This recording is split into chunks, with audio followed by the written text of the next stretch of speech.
Topolasy tompivavy ao anatin'ny hafaliana tanteraka no iarahany miara-manonja MBS Radio Mada aminao indray amin'ity andro vaovao ity talata 5 oktobra 2024 anterina ny arabo mampirarintso antsika mianakavy araba tsy misy anavahany io fa na ianao tantoerana na ianao any ampitan'ny ranomasina dia ananterana an'izay araba izay isaorana ilay nahary no ny fitahiny sy ny fitantanany ka nahafahantsika miaraka indray ao anatin'izany fandarana miara-manonja MBS Radio Mada izany. Ankoatran'ny izay dia arabaina manokana ianareo any amin'ny faritra rehetra any, izany hoe ny faritra ivelana Antananarivo na ny avaratra na ny atsimo na ny atsinanana na ny andrefana arabaina satria izany ny fandarana miara-manonja MBS Radio Mada izany dia natao antsika mianakavy ho antsika malagasy izany satria fiainantsika no resahany eto, fiainam-pirenentsika no hitondrana famakafakana sy fanazavahana eto ihany koa. Na izany na tsy izany dia eo ihany koa ny teratany malagasy any ampitan'ny ranomasina any izay hitondrana ny araba manokana ihany koa satria na lavitra ny aza ianareo dia iray ihany sika fo mitempo iray ihany amin'ny maha malagasy. Mety ny fiainam-bahoaka eto Madagasikara na hoe mety tsara ny fiainan'ny malagasy dia ny malagasy iray manontolo manerana amin'ny Madagasikara no dipoko ny hafaliana. Fa raha ohatra kosa mifanohatra amin'izay miotsaka mahantra mepotika dia isika mianakavy no miaraka malahelo ao anatin'ny lay izy. Ka ho antsika zany any ampitan'ny ranomasina any dia ananterana an'izay arabo mampirarintso manokana izay. Maro ianareo no any zahoana akony aty Madagasikara aty Antananarivo ny asa mandraramo zany ny tena betsaka, eo ny mianatra dia eo ny miasa, eo ny mandalo maritra fotoana lavalava, ao sasany any amin'ny embolana, ao ny maritra amataonany dia dikany izay zany na any azy ianareo dia miaraka amin'ny eto an-tanindrazana hatrany hatrany. Ity raharaha ity moa raha ny fiainam-pirenena dia atao hoe tsy hoe mivoatra le izy, tsy izay loatra fa manahirana ary mampalahelo ny fiainan'ny malagasy amin'izao fotoana izao satria maninona tsy sahaza ny malagasy tompoko ny zavatra iainany ankehitriny. Raha miteny hoe malagasy tsy hoe Antananarivo ny resaka, tsy resaka Antananarivo rery ity fa resaka Madagasikara iray manontolo. Amin'izao volana oktobra 2024 izao dia misy mpiray-tanindrazana any amin'ny faritra atsimo any tena hoe zara raha miaina, tsy misy rano nefa ny rano no fiainan'ny olombelona, ny rano no fiainan'ny olombelona kanefa dia io zany zao no tena olana lehibe ary tsy vao zao ihany io fa efa nandritra ny fotoana maro dia tena hoe miaina ao anatin'ny tena fahasahiranana tanteraka, ao anatin'ny fahoriana tanteraka ny ankamaroan'ny olona any amin'ny faritra atsimo. Efa nentina teto le resaka midongy atsimo iny dia midongy atsimo zany zao no indray fa nisy an'le hoe be fotaka, zay le izy, nisy an'le hoe be fotaka dia efa nisy ny sary nalefa teto na mandefa an'ireny raha manahirana mampalahelo kanefa tsy maintsy alefa le izy satria reny no zava-misy. Dia zao zany zao any midongy atsimo indray dia mihinana zany hoe ofoka zany ny olona zany efa tsy natao hohanina fa dia hoe zara aloha fitazomanaina dia mihinana amin'izany. Dia zao ny fanontaniana hoe misy mpitondra fanjakana ve eto Madagasikara sa ahoana, misy sa tsy misy? Valany dia hoe misy, zay valany mazava tsara, misy ko nahoana no misy ny malagasy tena hoe tsy misy rano iainany,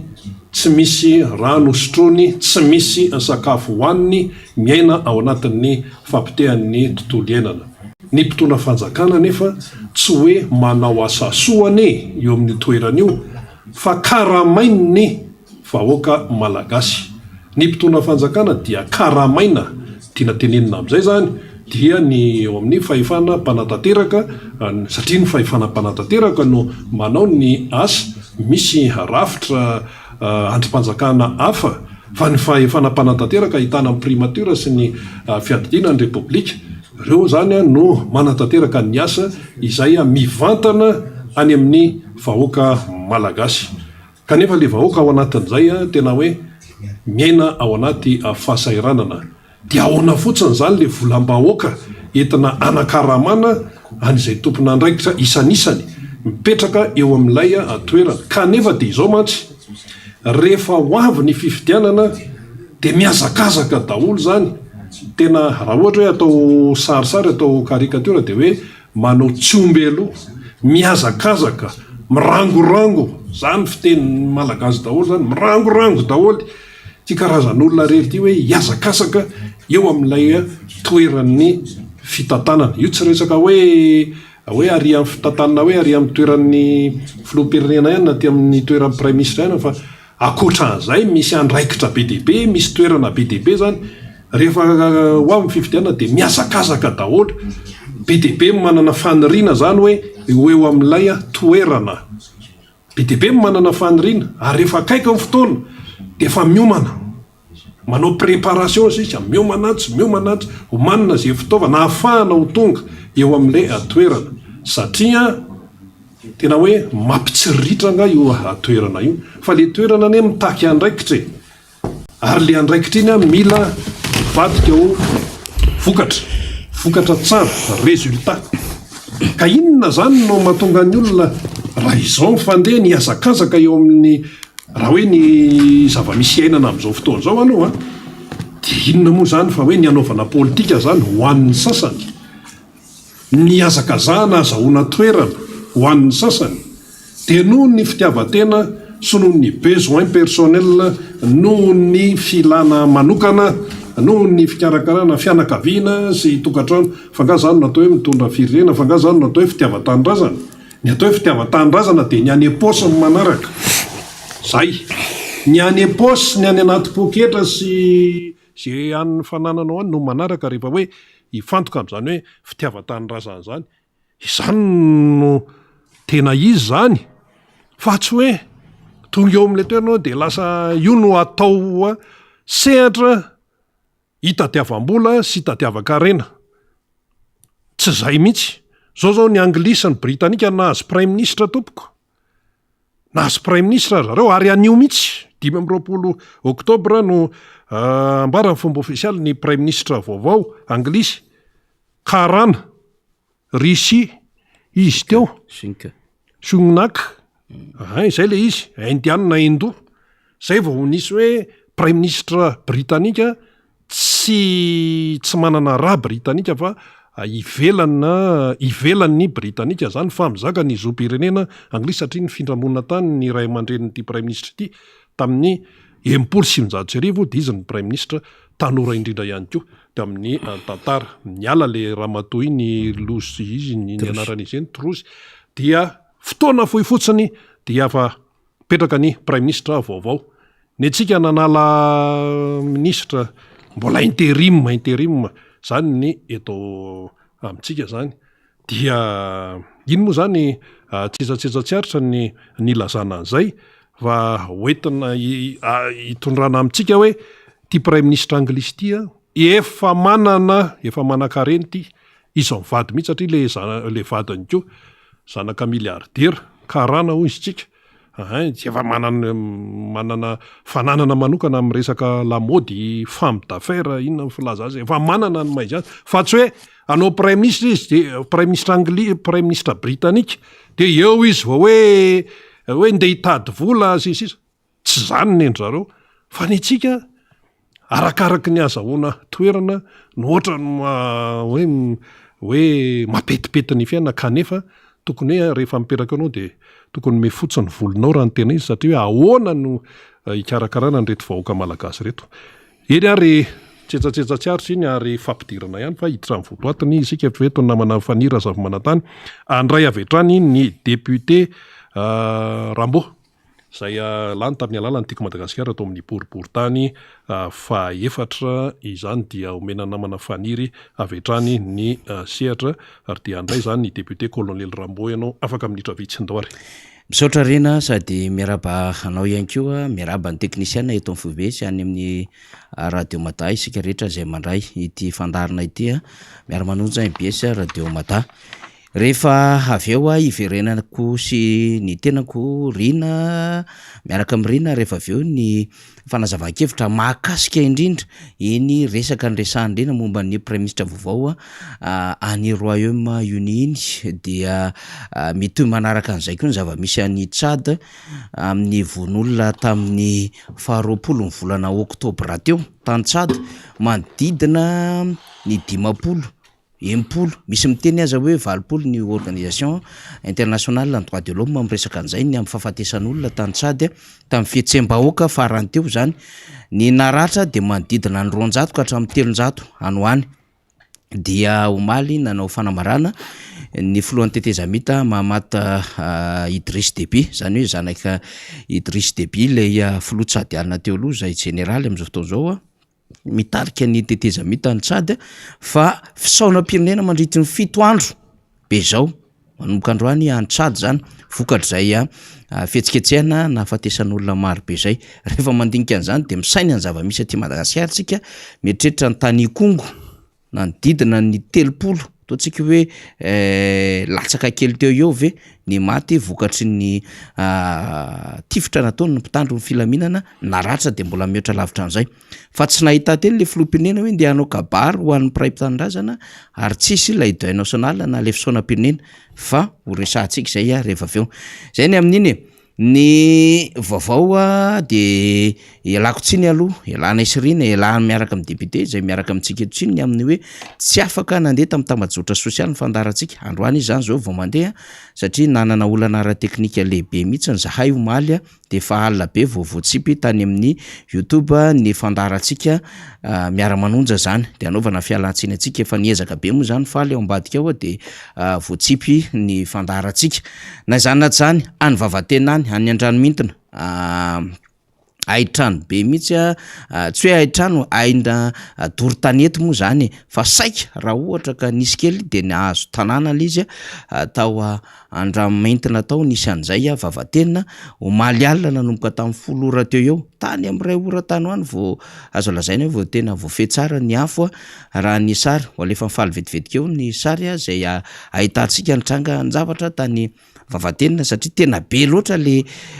doro-tanety doroala doro-trano misy am'izao fotoana izao de mampalahelo ihany le izy raha ohatra ka vonina le sary faly vetivety miserana kely fotsiny eo anatin'le fanazavana satria nampitany namana any vavatena anaovana fankahirezana ho azy ireo izay trangan-javatra misy izay akoatra ny tany moa zany de misy ihany koa tanàna may ihany koa tamina toerana iray any Tsimonosa aiza ho aiza iny hoarafitra ny sary rehefa aveo de avoakany amin'ny rahalahy eo fa mandeha koa moa zany fotoana eny ary ty le taiza moa ty falra sy diso le resaka misy fitrandram-bato izy ty Beril tany amina toerana misy fitrandram-bato fa le toerana fa tena aitrano tsy fakahitana zany hitantsika am'izao de misy fitrandram-bato be mihitsy amin'ity toerana ity raha tsy diso tany amin'ny faritra atsimo tany angambany Tsakazobe kay mifandesy kely am'le zavatra nieritreretiko le any Sasinaka izy ty zavatra roa tsisy fandraisany zany distrika Anakazobe misy an'izay akoatran'izay le doroala tsy fakahitana tany vavatena omaly alina zany anaovana fankahirezana daholo ho an'ireo malagasy tena misedra ny tserany aina ao anatin'izao trangan-javatra mafimafy izao efa nambarandrina teo efa eto akaiketo ny député Ramboasalama Emilien député Rambo voavidy teto amin'ny boribory tany faefatra dia hampanajana no andraisantsika sady mandeha ihany moa zany ny sary samihafa zao ny fahampitena vokatra zany aitrano lehibe tany Akazobe izany misy fitrandram-bato Beril io tsy haitsony inona ny dikan'izao rehetrarehetra zao fa de samy mandinika isika samy misaintsika député Ramboasalama miarabanao tompoko miaraba faniry am'izao andro talata fa 5 ny volana oktobra izao dia miaraba koa ny Rina sy ny teknisianina rehetra amin'ny MBS ny amin'ny radio Mata zay mampita an'izao fandaran'izao eranosy manarak'izay dia mamela isaotran'Andriamanitra ry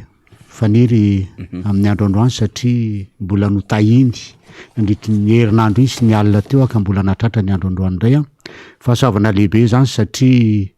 izy reriany ny tompony aina dia mbola velona soamatsara etontsika dia mbola mangataka aminy ny anomezany tolotsaina sy toepo ary toetsaina amin'ny lamina ahafahana manatanteraka ity fandaharany ity zany amin'ny androandroany. Manarak'izay dia mirary fahasalamana tanteraka ho an'izay olona rehetra mpanaraka ny fandarana amin'izao fotoan'izao a zay tsy ao anatin'ny fahasalamana dia engane mba azo an'izany hery sy tanjaka izany ianareo afanareo a manaraka tsaka sy andavany ty fandarana ity ary mirary olombelona dia natao alahatra fa tsy andahatra dia misy hoe namoy ireo avy amina malala ray aman-dreny mpiray tapo zanaka dia mirary fenonana feno amin'ny fianakaviana. Manarak'izay dia mahita an'le sary teo a dia tena malahelo tokoa ary tena atao hoe fotsy mitepo amin'ireny zavatra may ireny dia efa tena tsy izy tsony ary lasa nieritreritra ihany ny tena ry faniry mahita an'le zavatra iny satria tao anatin'ny ray volana na raha 2 volana tao zay a dia tsy tsahatra nyrehatra teto Madagasikara ary tao anatin'ny ray andro aza dia misy mahatratra n'izany hoe 400 zany ny toerana may teto Madagasikara tato anatin'ny 2 volana ary arak'le fitenenina hoe Madagasikara ity a raha izao no mitohy raha tsika anisan'ny natao hoe nanana ala voajanahary tena tsara indrindra taty amin'ity nosy indianina ity a dia Madagasikara rehefa kelikely dia tsy arak'ilay irantsony hoe nosy mena sy indrendrendra fa ho sanatr'izany ve dia ho lasa nosy mainty sanatr'izany nina tenena hoe nosy mainty dia lasa mainty ny doro-tanety ary mampalelo amin'izy raha raisina amin'izay nosy mainty zay dia lasa mainty koa ve mifanahin'le mpitondra sy ny rehetrarehetra fa tena mampalahelo satria raha fahitana zavatra ohatran'ireny dia ohatran'ny hoe mandeha ho azy ilay fiarovana ny ala voajanahary, mandeha ho azy ilay fiarovana ny tontolo iainana eto Madagasikara ary mandeha ho azy a ny fandoroana n'ireny zavatra izay midika amiko fa ohatran'ny toa tsy misy misitsy ny atao hoe stratégie matotra paikady tena matotra amin'ny fiarovana an'ireny fa entina fotsiny atao resaka fisesehoana zavatra atao a resaka lasa fosa vao mifahafatrano efa lasa ny alika vao manao kombaty zay vao hitoraka le alika nefa le alika efa tsy hitantsony ka ohatra mampalahelo le dia lasa ilay vahoaka malagasy sika malagasy ray manontolo mihitsy no tena atao hoe mijinja an'izay zavatra izay a petraka amin'ny fanontaniana hoe mahavita ny asa ve ny tompon'andraikitra amin'izao fotoan'izao ao anatin'ny asan'ny tompon'andraikitra koa ny atao hoe ny fanapiazana vahoaka amin'izany fikajiana tontolo iainana izany ary eto ary dia isorako ny tany MJMJ Madazy anisan'ny foto-kevitra lehibe ndraisin'ny katolika mihitsy ny tamin'izany dia ny fanentanana ny tanora amin'ny fikajiana tontolo iainana manomboka any tokantrano aloha dia manodidina ary eranosika mampalahelo reny zavatra eny ary dia mampahery an'ireo vahoaka very fananana very trano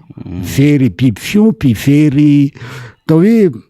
zava-maniry fambolena zay tafiditra tao anatin'ny afo iny dia makahery amin'ny vahoaka amin'izany zavatra izany faniry eto dia manao kokoa manao kokoa ho an'ny tsika fokotany 2 eto amin'ny boribory-tany faefatra ianareo namana any Brickaville zay notsidiana sy efa mbola afakahita tany Tomasina dia ianareo ao Tomasina koa tsy adino isaky ny mandalo eo dia tsy maintsy miteny anareo an'izay ary indrindraindrindra ny eo amin'ny ny vakina zay misy an'ny solombavam-boaka i Jean Michel i Avakoab sy José ao Tsirabe 2 ary koa ny namana rahalahatsy Bakozedra i Rabekitsana dia kokoa anareo dia ampitaony amin'ny namana rehetrarehetra ny hoe io fa de tsy adinony député colonel Rambony kokoa fa de efa tafita tokoa mba tsy abeko io de efa tafita zay de tsy nganiko manokana eto kokoa an'ilay zanaka zay natratra ny tsingeritaona naterahany androany dia efa manao miara-manonjety fa de tsy adino fa dia bizobe fatratrarana an'izany tsingeritaona naterahany androany zany zay angamba ny fampidirana va tonga de andehana amin'ny taky mahazatra asa inona ndray androany fitaterana député tsika arak'le tsika lena fa tsy maina fanika dia maly akakakaka ihany hoe ay mbola misy covid kay fa za mieritreritra fa tsy teneniny fanjakana etsony zany kay mbola misy covid ihany satria tany la réunion misy 700 ny cas tao anatin'ny efatrandro izay dia nisy anakiroa maty matoa zany mbola misy anakiroa maty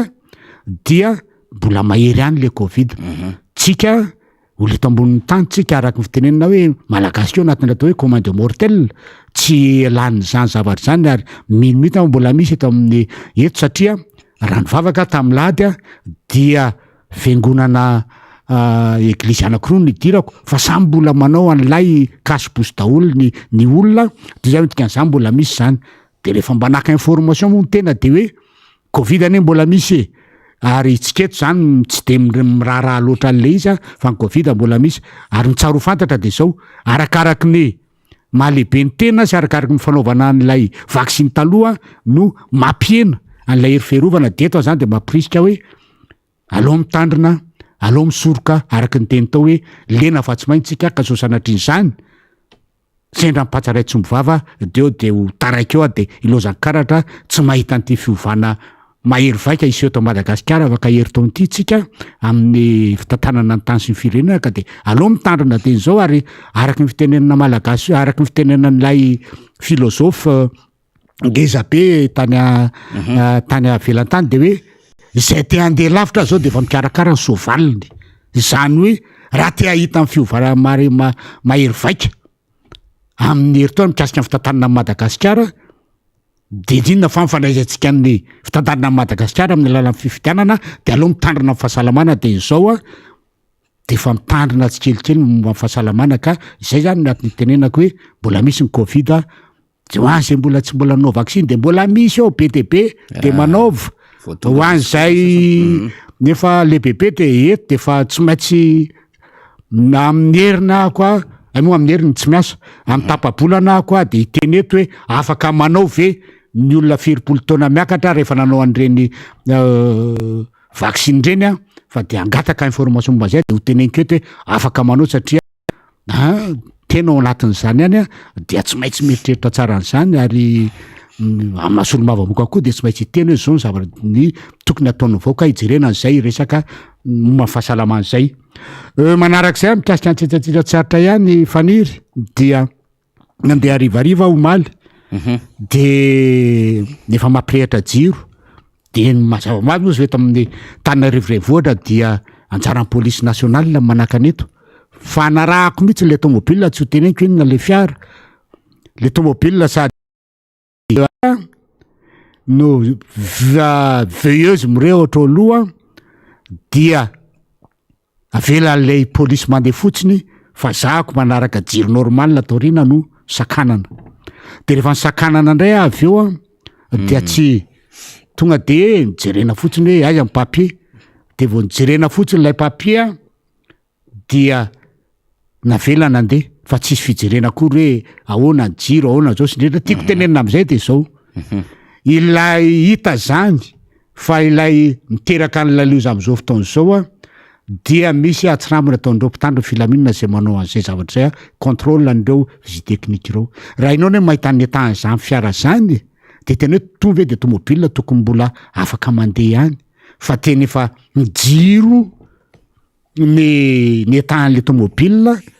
dia mampalahelo de mampalahelo ka raha mifanena tapoka am'izany ianao tsy amin'ny hoe lalana anakiroa dia mety eritreretina hoe tsisy ninona aloha dia mety hanao accident de aniza mifahadisoana ka zay zavatra zay zany mila mahatonga saina ny rehetrarehetra na ny tompona tomobile na ny tompona ndraikitra mikasika ny fisavana ny tomobile reny amin'ny hoe fanarahan-dalàna momba ny zavatra io io ane zavatra tsy apozina ohatran'izany ane de mety hiteraka loza matsiraviny ary mikasika ny fisavana tôbily io ihany dia tokony hojerena ary indrindrindra eo amin'ny mpandeha lavitra reny ilay resaka pneu fa ianao mahita an'izany pneuna tômôbile taxi brosy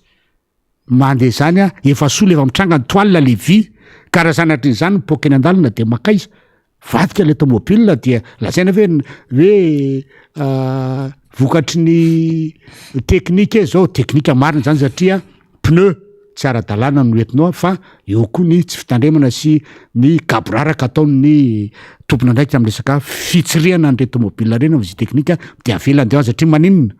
petraka le hoe mahatra le gasy de atao karaha mahatra ve de tsy anara-dalàna mba misy kosa ny tokony mba hojerena le izy raha tena miatra manaina tokony mba hojerena fa hafa indray raha misy hoe zavatra azy hoe ferina zay zavatra afo zay fa tsika malagasy moa zatra le hoe au pays de moramora dia mandeha daholo kanefa mandeha amin'ny resaka tsy fanarahan-dalàna de mandeha any amin'ny resaka fahafatesana loza aveo dia manjary misy fahaserananareo ny vahoaka zay mbola eo zany zay zany tenenina kely mba le tsetsatsarotra kely fanira tsika moa sady manao fanabiazana ny olo-pirenena no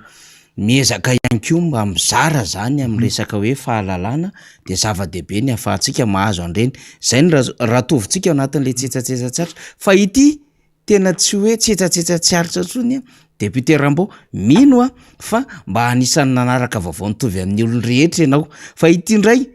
eo ihany mahasolom-bavam-boaka no Madagasikara député Rambo Salama Emilia ianao de ny solom-bavam-boaka moa zany fa tsy hoe ianao rehefa misy zavatra ataonareo solom-bavam-boaka de miambozona saina ile solom-bavam-boaka Madagasikara misy antony lehibe mihitsy ny saina iny zay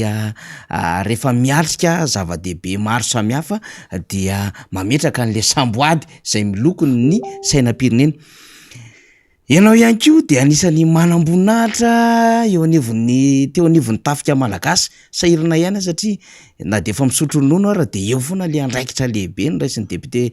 colonel Rambo tany amin'ny tontolony zany tafika zany satria tena anisan'ny laharana faharoa ianao tamin'ny andron'ny fitondran'ny Filoha Marc-Ravalomanana anisan'ny nanokatra ny sekolon'ny commando tany Ambatolaona anisan'ny tety a Madagasikara tamin'izany raha ny fanompoana tanindrazana tamin'ny tafika malagasy zany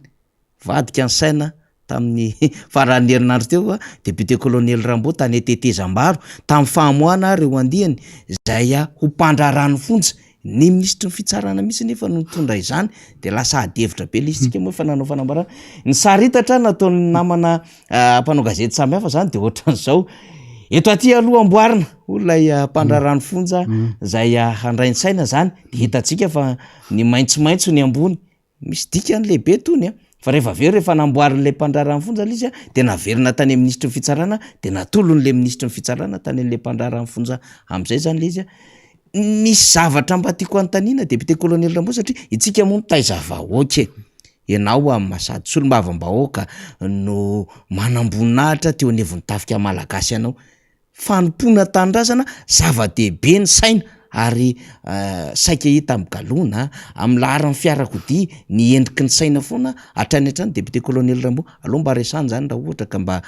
mety aminao amin'ity fandarantsika maraina ty za de gaga tokoa nahita le izy ary mampalahelo zany le izy satria ny sainam-pirenena ho an'ny firenena anankiray de marikilay firenena anankiray ary marikilay fiandrana le firenena ny filaharan'io loko io zany dia mariky ny fijoroany ilay firenena ka raha mena zay fijoroany nataonao ambany de nitikan'izany fanaovana tsintsina n'le firenena ary mioaka le firenena zany de ohatrany hoe matiasina le firenena ianao zany ohatrany hoe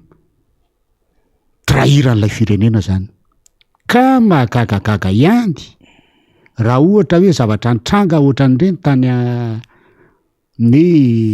famoahana reo mpianadra momba ny fitantanana ny fonja izay teneniko hoe reo moa tsy ao anatiny atao hoe force de défense et de sécurité fa ao anatiny atao hoe force paramilitaire zany hoe mahafantatra kely ihany ny momba ny raharaha miaramila zany a izany administration pénitentiaire zany zay olona miasa am'izany administration pénitentiaire zany ary mahagaga am'le izy de zao ireo olo reo a dia manaraka ny galona ao amin'ny gendarme zany satria dia manomboka aty amin'ny tsipika anankiray ny endry zareo fa ny fihetsona azy fotsiny samy hafa de manao hatrany amin'ny gradena galona na generaly misy generaly kitana telo zany hoe ireo olona rehetrarehetra ao zany a dia tsy manany excuse hoe tsy mahafantatra hoe ohatran'izao ny fijoroan'ny saina malagasy fa tsy afaka koa anilika manomboka an'le anankiray zay mpitahiry an'iny saina iny eo amin'ny braony de tsy ninona fa lehibe an'io sekoly io satria tadio tsara fa ao anaty vata fitaratra ao anatin'ny braoan'ny talean'ny sekoly no mipetraka io saina io rehefa tsy ampiasaina amin'ny fotoana anaovana azy izany hoe ilay talean'ny io sekoly io izay ipetrahany io saina io zany mariky ny firenena malagasy ary mariky ny commandement fibakiona an'io sekoly io a dia ohatran'ny hoe tsy ohatran'ny hoe fa tena atao hoe porte-galon fotsiny zany fa tsy mahafantatra le tena votoaty ny fipetrahany io saina io raha tena mijery izy de tokony ho hitany hoe fipetrahan'ity saina ity de mena ny ambony maitso ny ambany ary fotsy ny ato amin'ny akaikin'ny hazo tsangana zany saina zany za zany raha mitondra ny automobile io misy any cocarde io faniry de tsy maintsy jerena aloha mivoaka aloha hoe mivadika sa tsy mivadika ity zay indrindra satria misy ko ny sasany manaonao fatany ko de misy manao an'izany dia milasa maitso na moa fa tokony mena no ambony a de maitso ambany ary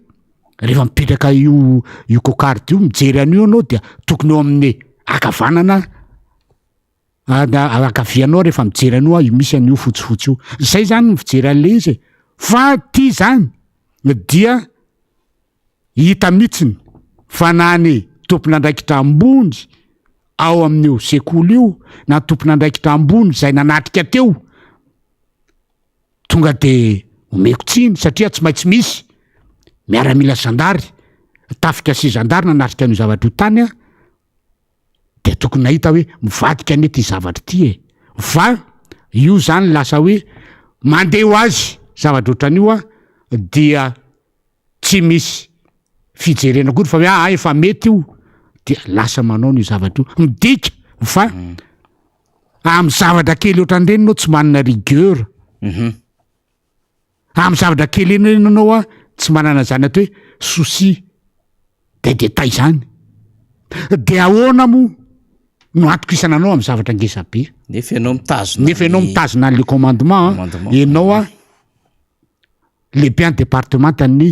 fitsarana sy ny fitanany tombokase ary tena mitazona ny fiandrianam-pirenena ao anatin'ny ministère de souveraineté mihitsy ny fitsarany ary le case tombokase ampanjakana mihitsy le nitazominao de eo zany de tena averiko indray hoe tena mipetraka zany ny fanontaniana hoe tena misy marina ve ny rigueur amin'ny fitantanana andraraha-mpanjakana eto Madagasikara satria raha ao anatin'ny ministeran'ny fitsarana sy ny tamin'ny administration pénitentiaire aza misy andreny zavatra eny de manahoana ny raha-mpanjakana amin'ny akapobeany fitantanana raha-mpanjakana amin'ny akapobeany tsy lasa ohatran'ny hoe alailaina amboko fotsiny izy fa tsy tena arahana amin'ny zavatra tena lalina satria détail reny zavatra eny fa détail a tena misy akonylay misy akony ary misy lanjany amin'ny fiainam-pirenena satria tady tsara fa io saina io a dia mariky ny firenena anankiray ka rehefa avadika io a dia ianao zany ohatrany hoe trahiran'lay firenena manoaka azy raha lasa mitsangana lay firenena tsy hainao mioaka ny lohana atao ambany zany fe de ety sanatr'izy zany ohatran'le hoe zazaka tera alakozy taloha de mba atsovinona mba hoe mahery vitany ty de ahoaka de le firenenao ve de ahoaka koa amin'io zavatra ohatran'izany de ary le izy a de zao raha ohatra hoe samy tany amin'ny compagnie kely tany any le izy raha tamin'ny hoe fonja teo ny ambadimbadika any tsy nampinina fa amin'ny cérémonial ngeza be ohatran'ireny official manana mahay ohatran'ireny mitranga le izy a de tonga de tsy rain'olona hoe esy reto de olona manao kototoa zao zavatra kely zao ty tonga maika manona ny zavatra goavana raha ohatra ka zany ny zavatra misy ka ino ny tany fa tany Maroka koa ne ohatrany tao nisy resaka an'izany koa ohatrany tany amin'ny navadiky ny olona koa ny saina tamin'ny Maroka raha filanerany vaovao de zay olona rehetra nahita tany ve de tsy mahita hoe mivadika ane io saina Madagasikara io fa tsy mipetraka arak'izay izy dia midika mihitsy zany fa manomboka any amin'ny faratapony am'ty fireneny ty dia tsy mahafantatra akory hoe zao kay fijorony ty saina malagasy ty satria raha tany amin'ny Maroka na tamin'ny naovana kabara dia nivoaka zany hoe vadika koa ny saina tany ary niaraka tamin'ity tatia tetezam-baro ty de vadika koa ny saina tany de mametra-panontaniana zany hoe ho an'ireo olona tantana amin'ny firenena am'izao fotoana zao zay hoe ao anatin'ny exécutif manomboka amin'ireo filoham-pirenena ka hatramin'ireo atao hoe directeur nany amin'ny ministera sy an'ireo zany na atao hoe mampiakatsaina isan-kerinandro ary reo satria tao misy an'izany ono mampiakatra saina isan-kerinandro isan-kelatsinainy de mapetraka mifanontaniana zany faniry hoe reo ve mahay nira-pirenena zay manko saika hatramin'ny voalohany ka hatramin'ny farany izy telo andeha voalohany faharoa fahatelo de aiza andeha ny fahafiry le hoe irinay mba hanomponanao de andeha ny fahafiry le hoe irinay mba hitahinanao fa za rehefa manao an'io zany de za mijery olona na tokony anao jeriatrika tsy eritreritra aza fa de mahita mihitsiny azy indrindraindrindra rehefa ery amin'ny CCI vaty dia minisitra moa ery aloha ery sy ndraitrrehetra ny député aty fa misy tsy misokapava mihitsy ny faniry tsy mahira-pirenena tsy mahay satria matahotra ny hijabaka de apetrako ny fanontaniana hoe zay olona rehetrarehetra hoe zany dia mahay any hira-pirenena kanefa tadio tsara fa raha tena malagasy ianao ka tena tianao tandrazanao de tokony hainao hatramin'ny voalohany ka hatramin'ny farany lay andimy voaloha faharoa fahatelo ny hira-pirenena satria io zany no iainanao isan'andro amin'io anao no andoranao ny andronao satria tadio fa ianao raha miaina dia miaina ho an'ny fianakaviana miaina piretanary na miaina ho an'ny Madagasikara fa tsy aina ho an'ny vazana ho an'olo ka afaka petraka fanontaniana saina aza mivadika zay mora mijery azy hoe mena ambony de maitso ambany ka maika fa raha ny hira-pirenena zany dia makaiza zay zany momba niny fanira ka tsara ho fantatra zany fa de mena de ambony foana rehefa ataonao maitso de anisany mamadika amin'ny firenena anao zany zay le resaka hoe trahison mamadika amin'ny firenena ahoako le Madagasikara zay le izy ny endriky niny resaka iny mbola toizantsika rehefa aveo iny fa mbola manakambara atsika satria ny ministra moa zany de nanazavany amin'ny hoe tsy tompona andraikitra amin'iny izy fa nomena azy fotsiny teny atana fa ny tompon'ny cérémonie ny tompona andraikitra amin'izany de varina sy talanjana ihany amin'ny hoe aimo ohatran'izany ty raha-pireneny ty zany tolorana fotsiny fa tsy akijery tsy aka ty fanjakany ty ane zavatra miala ilany tsy tompona andraikitra amin'ny rehetrarehetra fa zisak zay mandeha de zany député Ramboly hoe aoka tsy io zany tompona andraikitra amin'ny tandrevaka ataon'ny hafa nefa de niraisiny an-tanana zao le saina ny eton'andre tamina sekondra maromaro mihitsiny de kaka ihantsika ny amin'ny hoe na izany naty zany aza mba misy fiatsorotena ihany le izy hoe tompona andraikitra amin'ny atrangan-javatra ohatran'izay Tsy fantatra aloha député fa ny zava-misy indray am'izao fotoana zao efa manomboka mirotsaka ny orana eto aloha tsika de miteny a fa feno fako ny tanàna ary tena masiso lay am'izay ale rehetrarehetra tena misavovona ny fako a ka raha mirotsaka indray orana io de somary avesatra ny fako satria rehefa ny fako ny tratry ny orana rehefa fahavaratra de vao mainka tena mavesatra de aoka re tompoko nareo amin'ny commune mba haka ny andraikitrareo amin'ny fandrofana amin'ny fako am'izay eny amin'ny sehatra rehetrarehetra zay misy an'izany fako izany fa resaka orana mifangaro amina resaka haitany koa nefa ny député colonel Rambo mafy be sady mandefa fahasaly ihany ifaly eny atsefatsefan'ny adevitsika satria tena mafy be le haitany le tsy fisiny sakafo hohanina ihany koa am'izao fotoana zao ary saika manerana Madagasikara de ahitana an'le tsy fanjary-tsakafo député colonel Rambo nefa ny orana koa mandeha de matahorantsika aiza ho aiza tena ianao atao amin'ny boribory tany faefatra miaina am'le hoe tena tanàna ambany efa misy azo resahana ve satria ato Antananarivo tratry ny orana any amin'ny faritra tsisy orana fa misy zavatra mampisavoritaka azy ihany zany tahaka an'izao koa ny endriky ny tsy fanjary-tsakafo ny tsy fahampiny rano fa eo ihany koa tsy fananam-bola ahafahana mividy sakafo député Rambo. Jery an'le sara aloha de tena mahavaky fo ary taloha ary natao fimezana taloha hoe elako lesatra ny olona avy any Etopia satria tamin'ny Etopia zany taloha de tena nijaly tao anatin'ny resaka sakafo ary tena atao hoe ny olona tam'izany hita tam'sary tam'izany dia belobe dia mahi de beloalika de enao miteny hoe ohatran'ny avy any Etopia koa lafa zao tena mahavaky fo satria lasa eto Madagasikara izy indrindra amin'ny faritra atsimo de araka ny tenany hoe fa mivadika any amin'ny faritra atsimo atsinanana izy am'izao fotoana zao ary tena mampalahelo le izy teny anao tao tamin'ny voalohany hoe avy ny orana dia fako n'Antananarivo tsy afaka dia le orana avomaly de mandeha amin'ny lalana ianao de mahita an'le fako oetin'lay orana avy any ambony azy zany de lasa feno ny arabe mameno an'lay fako am'izao fotoana zao ndray ary ny tena loza am'lizy de zao fotoana fiakaran'ny voankazo zao miakatra ny manga dia miakatra ny poara satria misy poara avy any ivelany any eto de misy manga dia rehefa kelikely ho avy ny satria any amin'ny volana novambra any de efa misy efa nanana letsia efa tonga eto de raha izao misy an'izay olona anaraka amin'ny fandrovana fako zay de aiza nipetrahan'ilay fahadiovana Antananarivo amin'ny resaka fitaterana fahanalana ny fako zay ary io ary anisan'ny nampiady io tamin'ny vao tonga vetivety tao amin'ny Assemblée nationale tamin'ny mahasolo-mavamboaka koa tamin'ny 2019 de volana novambra dia nisy olo-mavamboaka anankiray teto Antananarivo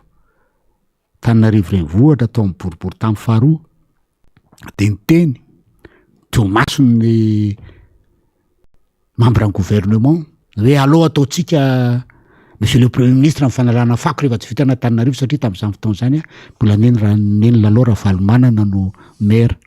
fa tonga de nitsanganako de nitsiko hoe ny anjaran'ny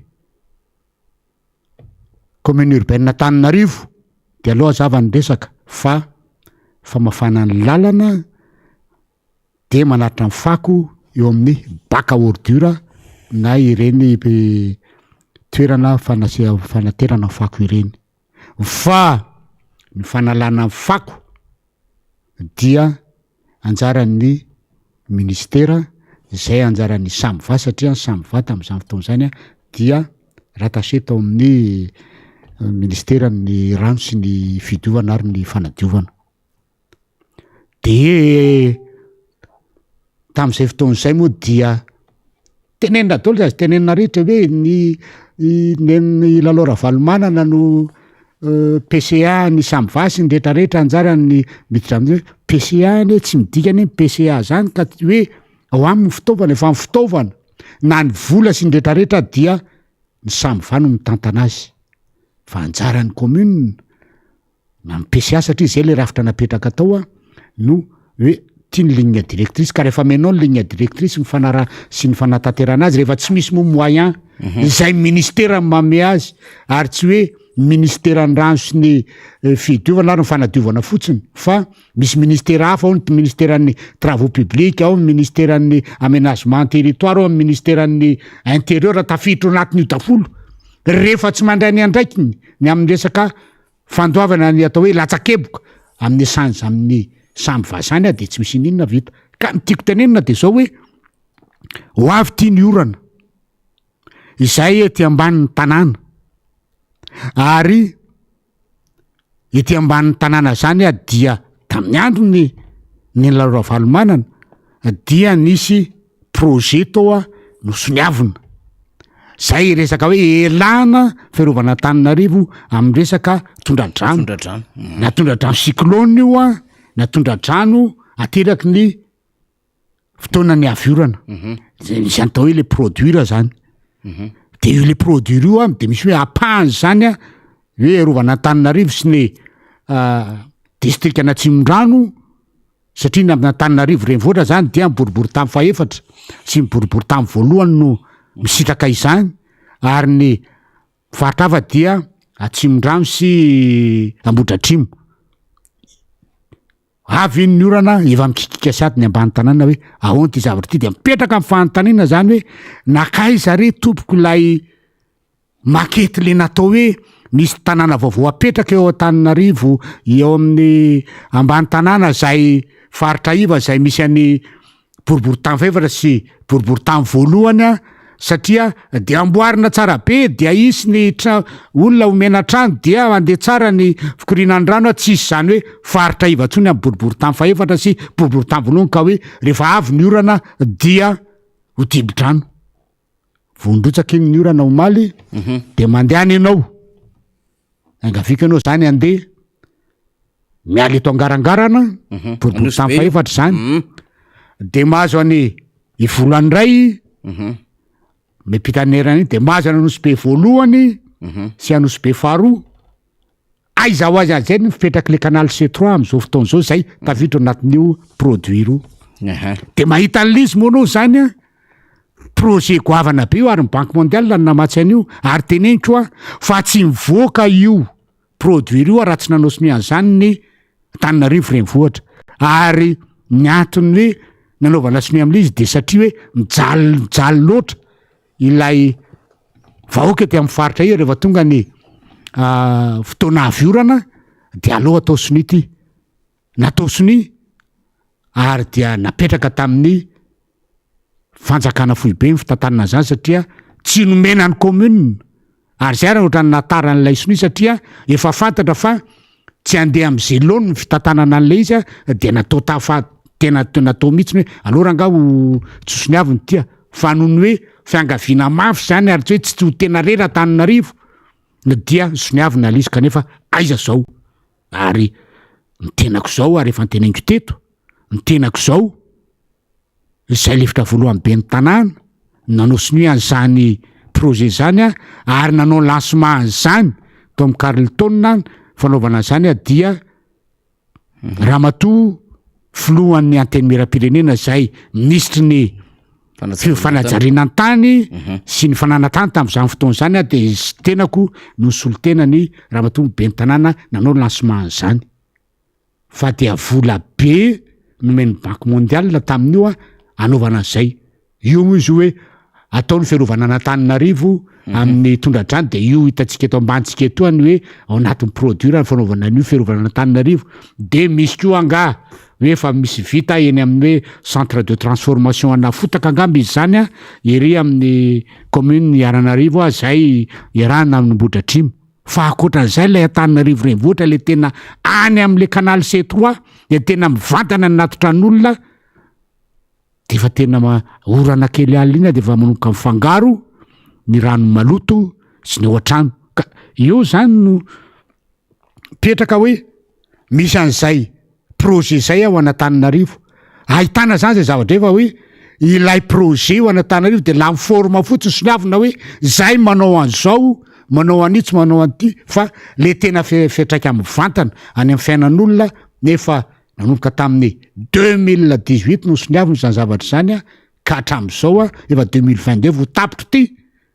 tena mbola tsy hita fa io mbola mifafankiona ihany ny aty amin'ny boribory tamy faefatra sy boribory tamy voalohany raha vao milatsaka ny orana de fa araky ny tenin'ny katolika zay hoe efa ataovy indray litanie i Masomary mivavao anay, Masina Josepha mivavao anay mba tsy ho azony ty lozy ty sy olo masina rehetra rehetra de fa ataovy litania satria lay zavatra nantenaina mba hitondra an'lay fahasoavana, hitondra an'lay fahasalamana, hitondra an'lay atao hoe fiainana vaovao zay efa navoaka maketo io, navoaka tamin'ny gazety io de zao le produire fa nandraky ty nandroany tsy mbola misy zavatra anankiray mitsangana ety amin'ny boribory tamy faefatra sy amin'ny boribory tamy voalohany zay anisany hoe misitraka ny zavatra io tsisy fa dia araky fitenena teo hoe lamy amin'ny fisesehoana amin'ny zavatra otrandremy fotsiny fa ilay tena votoatiny lay produire zany hoe hitondra lay fahatsarany fiainan'ny olona sy ndretrarehetra dia tsy misy indrindra ao anatin'ny vanim-potoana fahavaratra ka zay tonga ty ny orana de ao anatin'izay ihany avy ny orana dia mipetraka amin'ny fanontaniana efa mba niomana ve zao ny BNGRC ny amin'ny tsy maintsy ho avy ny cyclone tsy maintsy isy ny orana de tsy maintsy nde hoe nery ambanina mpamarinina de fa miala any dolo nareo sy ndretra rehetra iny ny any amin'ny atsinanana na ty andrefana mbe efa nisy fiomanana ve ny amin'ny trano andraisana an'ireny olo reny sady hoe ohatran'le mahazatra dia rehefa tonga io de fa miomana indray ny CEG ana nosy be andray any ety amin'ny faritra ety amin'ny 4e rehefa tonga ny tondra-drano ny ery amin'ny école normale trabony io de fa mandray any ny ery ambanina mpamarinana de fa miomana indray ko ny eo amin'ny palais de sport mbola zamy foana ve samba efa mba misy dravitra matipaika hoe efa mamisy trano construction natao de raha misy ny zavatra mitranga dia mpianatra afaka mianatra zay trabony afaka mifindra mifindra mitoerana tahaka zao ny ambanina mpamarinana ny ary amin'ny ty amin'ny faritra tondra-drano de afaka mifindra ary fa tsy réquisitionena indray dolo indray ny école rehetra dia tsy hianatra ireo ankizy ireo de emitra ihany lay fianarana kanefa zava misy am'izao fotoana zao tsy afenina zany fa de na ny kalitao amin'ny fampianarana raha de miena ny fahaizany ankizy de miena de mba efa mba niomana an'izany ve ny BNGRC miomana am'izany zavatra zany ve ny ao anatin'ny ministera ny atitany mba niomana am'izany ve ny eo amin'ny volom-bahoaka zany fitantanana ny vahoaka ny eo amin'ny exécutif mba ny hoe avy ny orana alina de fa inona zavatra mitranga de fa mba jerena teny zao le izy mba jerena teny zao fa tsy rehefa tonga dia zay vao tsy mianatra ny ary zao no atao ary fa de fa tokony mba jerena zavatra asanareo zany fa noho ny tsy fahaizanareo tantana ty fireneny ty tsy fahaizanareo mijery ny ho avy ny fiainana vahoaka dia teneninay zany hoe mba jerenareo zany zavatra zany fa mijaly le vahoaka tsy lavitra an'izay fa tsy hoe lavitra akory fa resaka rano ihany tsika faniry ny eto Antananarivo rehefa betsaka ny rano de mijaly tondraka fa ny any atsimo resaka rano dia tsy misy rano ary de tena mandeha le sary teo tena mijaly ny ranony olona ary araky ny navoaka amin'ny vaovao moa de hoe 7 ny bidon na 20 litres anankiray ihany mandeha amina 5 amina 7 de tena mipetraka amin'ny fanontaniana hoe tena misy tena volonté politika marina ve ho ataon'ity fanjakany ity amany olan'io rano any atsimo azo mifanjakana ataony raha tena misy amin'ny volonté politika zany ary ny hoe efa misy hoe pipeline avy any apotaka mitarika an'le izy aiza le pipeline zany be za zany teneniko anao faniry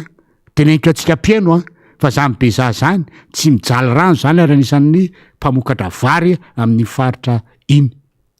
Am'Jambeza zany a misy rano mafana ao ary misy piscine rano mafana ao, misy hôtermaly ao am'Jambeza zany ary tsy lany ny rano am'zany. Raha tena tianyty fanjakany ty ny amany olana rano any atsimo, vity zany raha fitaritana rano miala Beza na 100 kilometatra aza mandeha tonga mipaika hatrany Amboasary atsimo, mahazo an'iny lalana Beza de mahazo an'iny Bekily sy ny Betioka de mahazo an'iny Tsiombe sy Ampaniny. Vity zany rehefa atao ary vity zany raha ohatra tena hoe manana zany hoe fitiavana avoaka zany no mpitona am'izao fotoana zao ka tena mijery hoe fa amana ny olana am'resaka rano, fitsinjovana andreo vahoaka amatapitrisany mipetraka amin'iny distrika miala eo a Betioka dia mahazo any Tsiombe sy Ampanisy any Amboasary Ambovombe iny raha tena tiana dia vaovà zany amin'ny alalan'ny fitadiavana fiara-miasa matotra amin'ny avy any velany. Vity zany rehefa tena nao pipeline ianao de vity zany na 100 kilometatra raha tena mitsinjo raha tena mitsinjo lavitra ary tena hoe mijery no avindreo vahoaka reo. Fa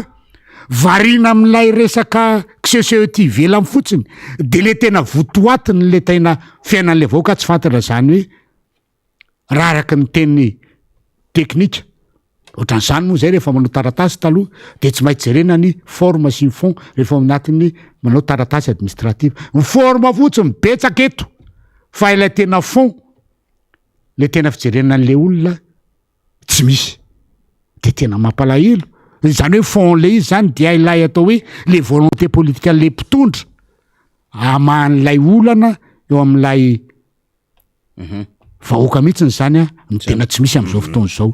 Ary mametraka amin'ny fanontaniana hoe tsy fahaizana négocier am'ireo namana atao hoe partenaire technique financier amahan'izay ve no tsy no atao hoe tsy fahaizan'izay no mipetraka sa tsy fahatakarana an'izany mihitsiny hoe tena aleo tena hojerena ny momba nyty fa tena mijaly le olona sa tsy firarahina fotsiny tsotro zao satria no ny ato tsy fantatra dia avelao andeha am'izao. Tadio tsara any fa tany atsimo zany any taloha ka tena betsaka ny olona na ny eto atoerana ny any velona mijery an'izany hoe hijery an'izany hoe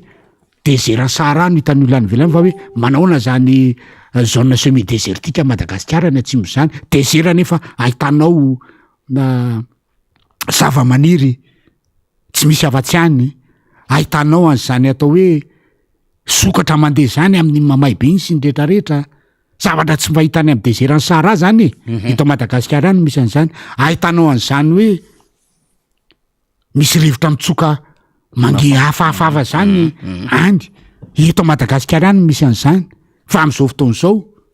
fahoriana no hitanao any ary tsy manana ny laza izy ka petraka le fanontaniana hoe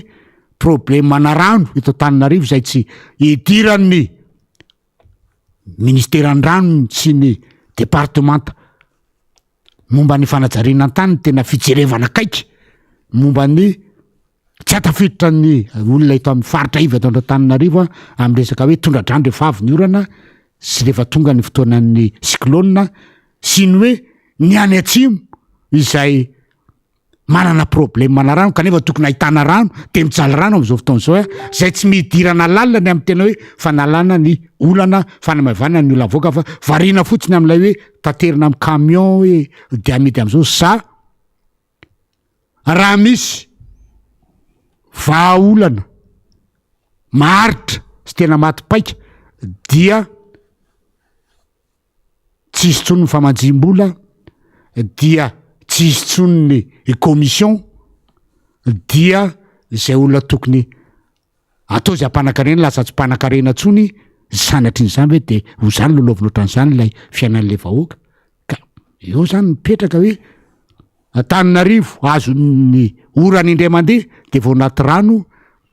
ny any ivelany ny any atsimo tsy misy orana mitady orana mitady rano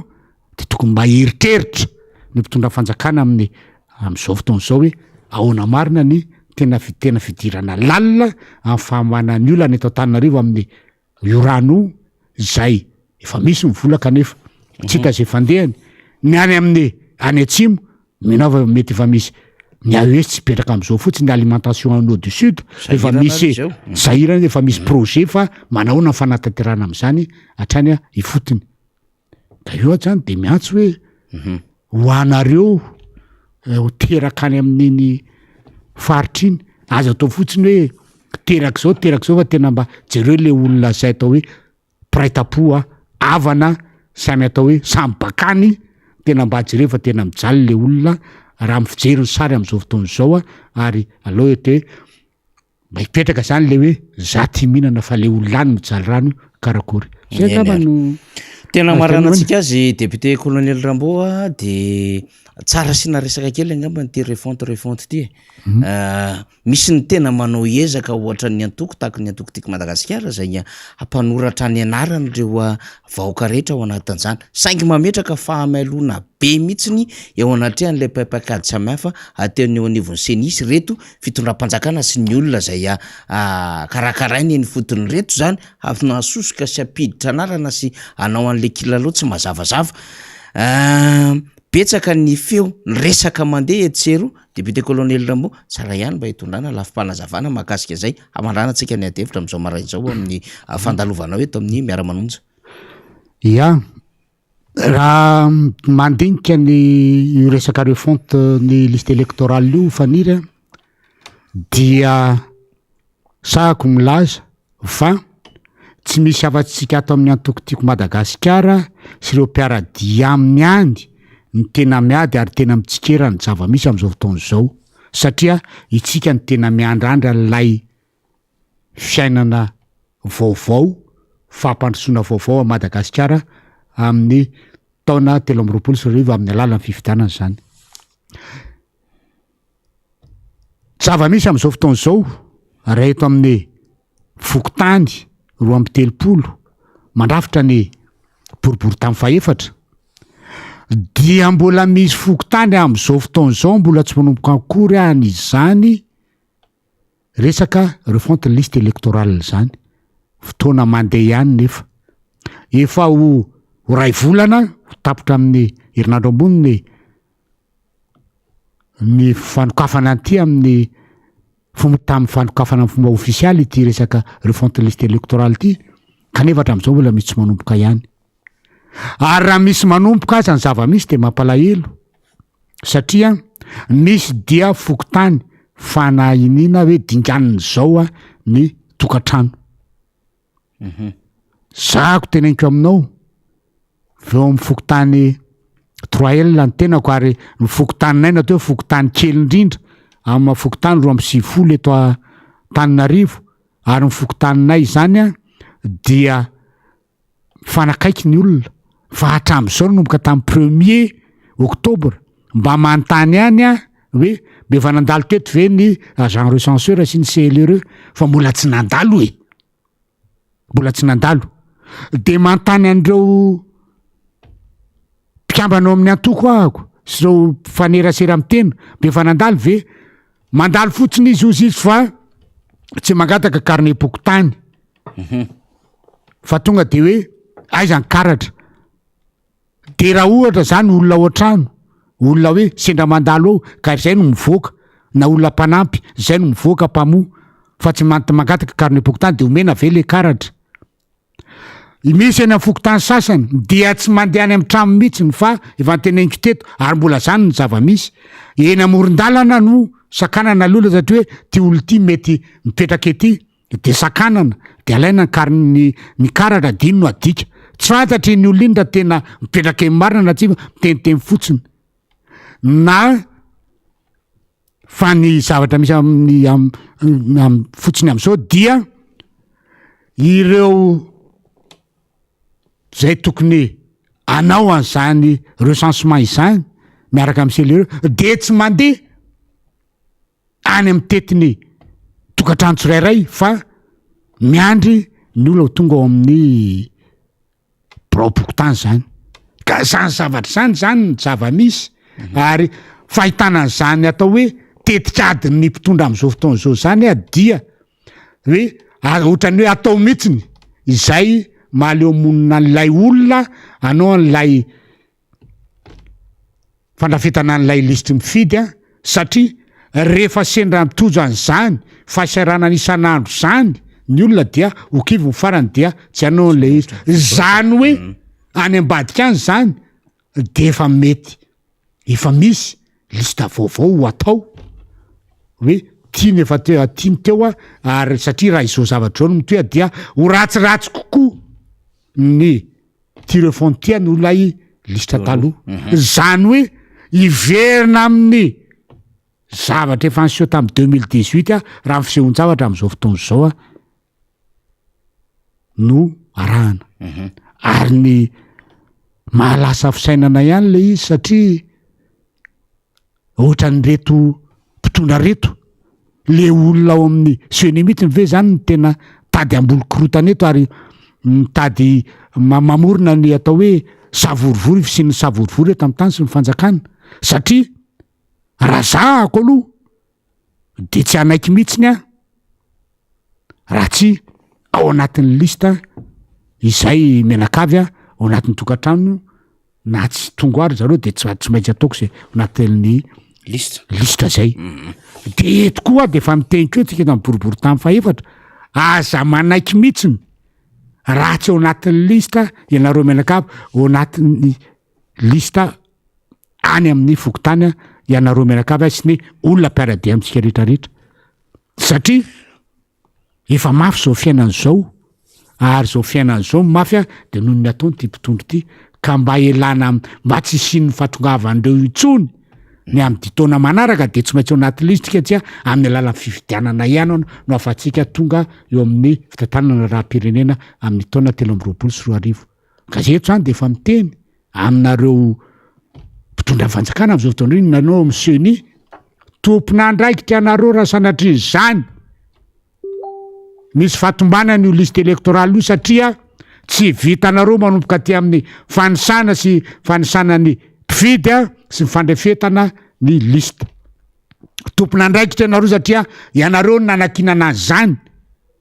fandrafetana zany sy fitetezana isaka ny tokantrano na amin'ny fandrafetana ny liste électorale ary zay de tsy anaiky raha vao tsy araky ny tokony ho izy io ny fampisehoanan'io ny liste io eny amin'ny fokotany atao petradindrona ho hita amin'ny vahoaka hoe io marina ny tena ao anatin'ny liste électorale leto amin'ny fokotany sy ny rehetrarehetra fa tsy titinareo ao de teninareo hoe aeva nandeha tany ny olona fa nareo ntsita tsy marina zany be de be ny olana am'izao fotoana zao fa de efa miteny mihitsy zay hoe tompona andraiky tenareo raha sanatry ny zany misy tsy mety liste électorale io de za zao no miteny an'izany tompona andraiky tenareo ary de hoy zay hoe afa efa namidinareo zay tamin'ny 2018 tsy misy voafitakarotsiny ty amin'ny 2023 ary tadio tsara fa rehefa tsy milamina io lista électorale io efa tsy milamina fandrafetana an'io de tsy lamina koa zay valim-pifidiananao satria ny eto amin'ny fitsipika amin'ny resaka lalao mihitsiny no fitahanareo ny olona ka zay de efa miteny zany fa zay olana rehetrarehetra tsy za ihany no miteny an'izao fa reo solombavam-boaka namako reo olona rehetrarehetra reo de miteny fa de jerenareo vao ny olana mitrasa an'io fandrafetana an'io fa sao menina ane tsy eo alohananatra fa atao rinan-datsy ka so ianareo no ho tompona ndraiky tafeno am'izay zavatra mety hitranga aorina fifidianana na mandrety fifidianana alohan'ny fifidianana rehefa kelikely ao am'ty tsy fanataterahanaareo ny andraikitrareo amin'ny fanaovana ty lista électorale ty zay angamba nazo lazay momba an'iny fa deto zany de mampirisika hoe miteny amin'ny olona rehetrarehetra eto amin'ny eran'ny Madagasikara zany ka mbola manaraka ny antokotiako Madagasikara mpiaradena tiako Madagasikara dia tsy maintsy misoratra ao amin'ny fandrafetana lista tsika menakavy manomboka ao tokantrano dia ny mpiaradia amitsika dia ny eo amin'ny fokotany tsy tsika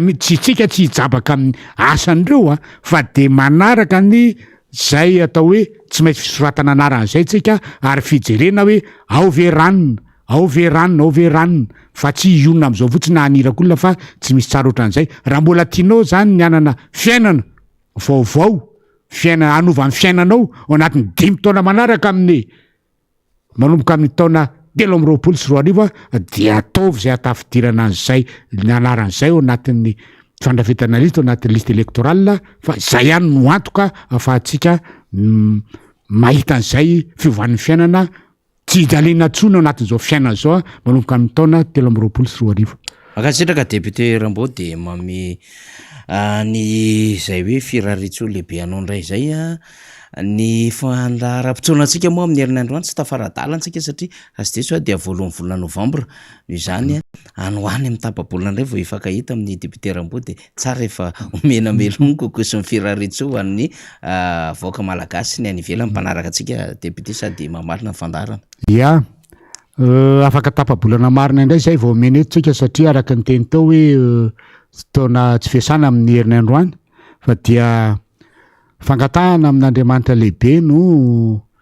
atao mba hamezana antsika indray ny fahasalamana tanteraka ka afahantsika miona amin'ny afaka tapabolana ary mino fa amin'izay tapabolana zay maromaro ny vaovao dia eto indray isika no hitafa-dinga sy hifampita an'izay vaovao zay sy hoe mihaino ny tao hoe feedback avy any aminareo mba nity resaka andreo fontin'ny liste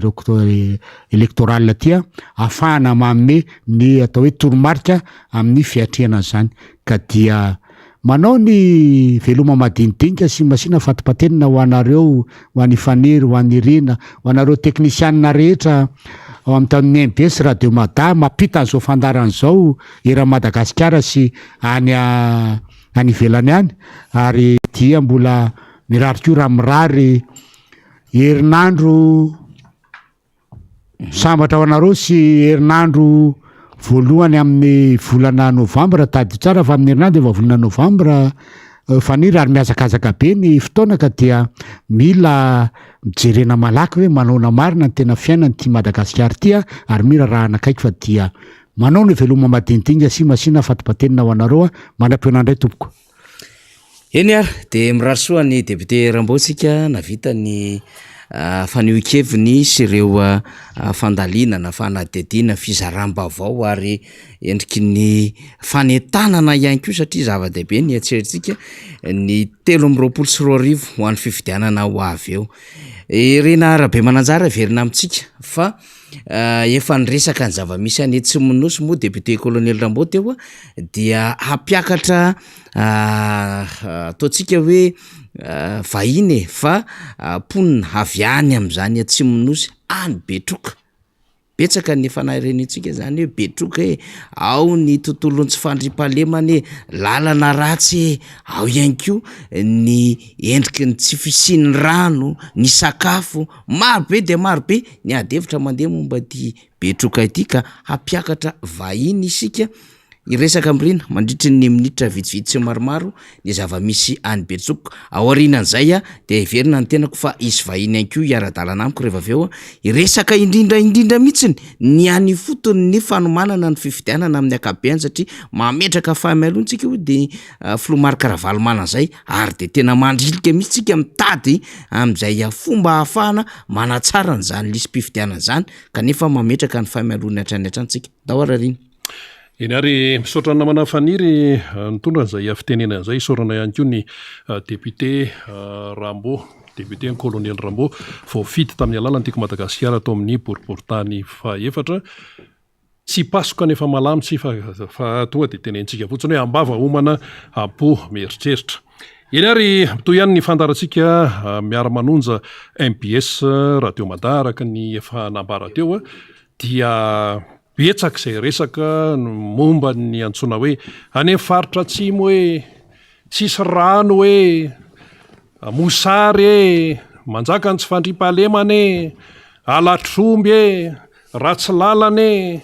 faritra lavitra andriny sy ny sisa zany no fahenitsika aty amin'ny fampahalalam-baovao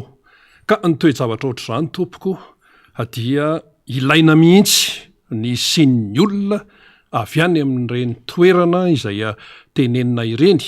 mba miresaka mivantana. Aloha aloha de tsorina fa raha hoe raha mifandarana miara-manonja aloha hoe andeha ho any amin'le toerana mbola sarotsarotra aloha zay, fa kosa misy ny olona avy any amin'ireny toeran'ireny tonga tia Antananarivo ary manararoatra ny miresaka. Tsy mora ny mahita olona tahaka an'izany, aloha de tsorina eto fa de isaorana be dia be mihitsy Andriamatoa Andrenarivelo Jean Jules, fantatry ny any tanàna amin'ny anarana hoe Dada Zily. Isaorana Andriamatoa Dada Zily tonga eto amin'ny miara-manonja MBS Radio Mada amin'ny izay hoe finiavana izay fandavatena lehibe amin'ny fiakarana eto amin'ny miara-manonja aninona iresaka. Tonga de teneniko eto am-panomboana fa Andriamatoa Dada Zily dia efa nandritra ny 30 taona mahery no niaina sy nivelona tany amin'ny antsoina hoe distriktan'ny Betroka. Zany hoe tsy atory vanjaodina izy zany amin'izany hoe distriktan'ny Betroka izany, fa ainy tsy enjery fiainany ny any Betroka. Ka raha misy miteny atsy hoe miteny ary hoe zao ny any izy angamba ataontsika hoe ratsy voalohany de faharoa amin'izany hoe fahalalana ny Betroka zany. Eny raha misaotra anao Andriamatoa Andrenarivelo Jean Jules, tsona amin'ny anarana hoe Dada Zily, tonga eto amin'ny miara-manonja MBS Radio Mada eto Antananarivo. Miarabanao Ndahoary. Misaotra tompoko na amin'ny fitenenana. Isaorana lehibe Andriamanitra satria izy no nahatonga ny tenako naketo ary mijoro ho vavolombelona mba milaza ny zava-misy amin'ny distriktan'ny Betroka ny tenako. Amin'izao andro zao moa izy dia atao hoe taon-tsarotra ary faladi vola fa tsy faladi tongotra intsony. Nanararoatra kely ihany noho ny zava-misy nandehanako tatia Tanindrazana, nisy adidy raharam-pianakaviana natao taty, de nangetaeta zany hoe aleo mba miakatra kely eny amin'ny MBS eny mba mijoro ho vavolombelona. Misaotra tompoko. Eny ary dia ianao nisaorana io ary ianao io ianao moa zany dia nandritra ny 30 taona mahery no efa tany Betroka. Niasanao mpamboly, ianao ihany koa manampaizana momba ny taovy, zany hoe lay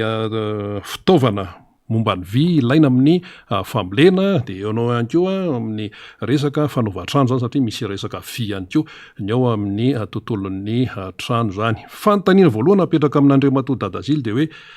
aiza hoeza tsara aloha misy Betroka aloha satria mbola misy ny tsy mahalala amin'ny mpiray tanindrazana amintsika. Betroka zany dia faritra Anosy. Raha ohatra izy zany jerena dia tonga eo Iosy ianao de mandeha 100 km mahery kely miala eo amin'ny croisement ny Tuliara de makany Betroka ny lalana. De tonga eo Betroka ianao de zay vao Menatsimo makany Beraketa, makany Menatsimo tonga any Ambovimbe, tonga any Fort-Dauphin. Saotra tompoko. Mazava zay. Tonga de idirantsika ny votoaty ny resaka Andriamatoa Dada Zily satria tatoato tsy hoe tatoato efa mandritra ny fotoana maro de resahana foana ny hoe olana any amin'ny faritra atsimo. Betroka ao anatiny resaka tsy fahampiny tsy fisiny rano sinsisa fa amin'izao fotoana zao de hoe mosary, mosarena, inona ny zavatra misy momba an'io? Raha jerena aloha zany ny votoatin'le fanontaniana de tena voaraiko tsara. Satria ny zava-misy ny ainana tato anatin'ny 3 taona, toko ato anatin'ny 3 taona. Efa tsy misy mangahazo maniry tsony ao anatin'ny distriktan'ny Betroka. Ary zany Anabinda zany zany mpamatsy Provande makany Antsirabe mangahazo, mpamatsy Menatsimo. Zao mangahazo avy any Akaramena, mangahazo avy aty avaratra noentina amidy any amin'ny atin'ny distriktan'ny Betroka. Tena misary aloha Betroka satria na ny vary nambolena nandritra n'izay 3 taona zay de efa tsy nisy. Nefany za zao de mpamboly vary, camion maka variko taloha. Akaiky kely eo amin'ny collège ny Betroka ny fambolem-bariko, tsisy ray tsy mahalala an'izany raha olona amponao Betroka, tambary midadasika zany. Efa tsy nety tsony le fambolena nefa ny anaza zany toerana lonaka. Tsy nisy tsony zany ny vary ho hanin'ny olona, ny amidy moa de efa tsy misy raha teo. Dia inona ny zavatra tena mahatonga le misary? Le misary aloha zany de tsy ampy le foto-drafitrasa. Reo foto-drafitrasa zay natao reo zany de misy ihany any antsefatsefany ihany fa tsy ampy. Ary raha ohatra zany jerenao anatin'ny distriktan'ny Betroka, commune urbaine, dia misy an'le atao hoe ambaro ao. Barazinambaro zany any andriry zany tsisy ray tsy niady anio zany mpitondra rehetrarehetra hatramin'izay fitondrana zay 30 taona mipetrahako tao mbola nandeha ny rano talohan'izany 30 taona latsadasaka zany fa tateorina zany de tapaka tanteraka le rano makaty anatin'ny commune urbaine tato anatin'ny 3 taona nefa tsy afaka namokatra ntsony ny olona satria tsy mandeha le rano fa simba le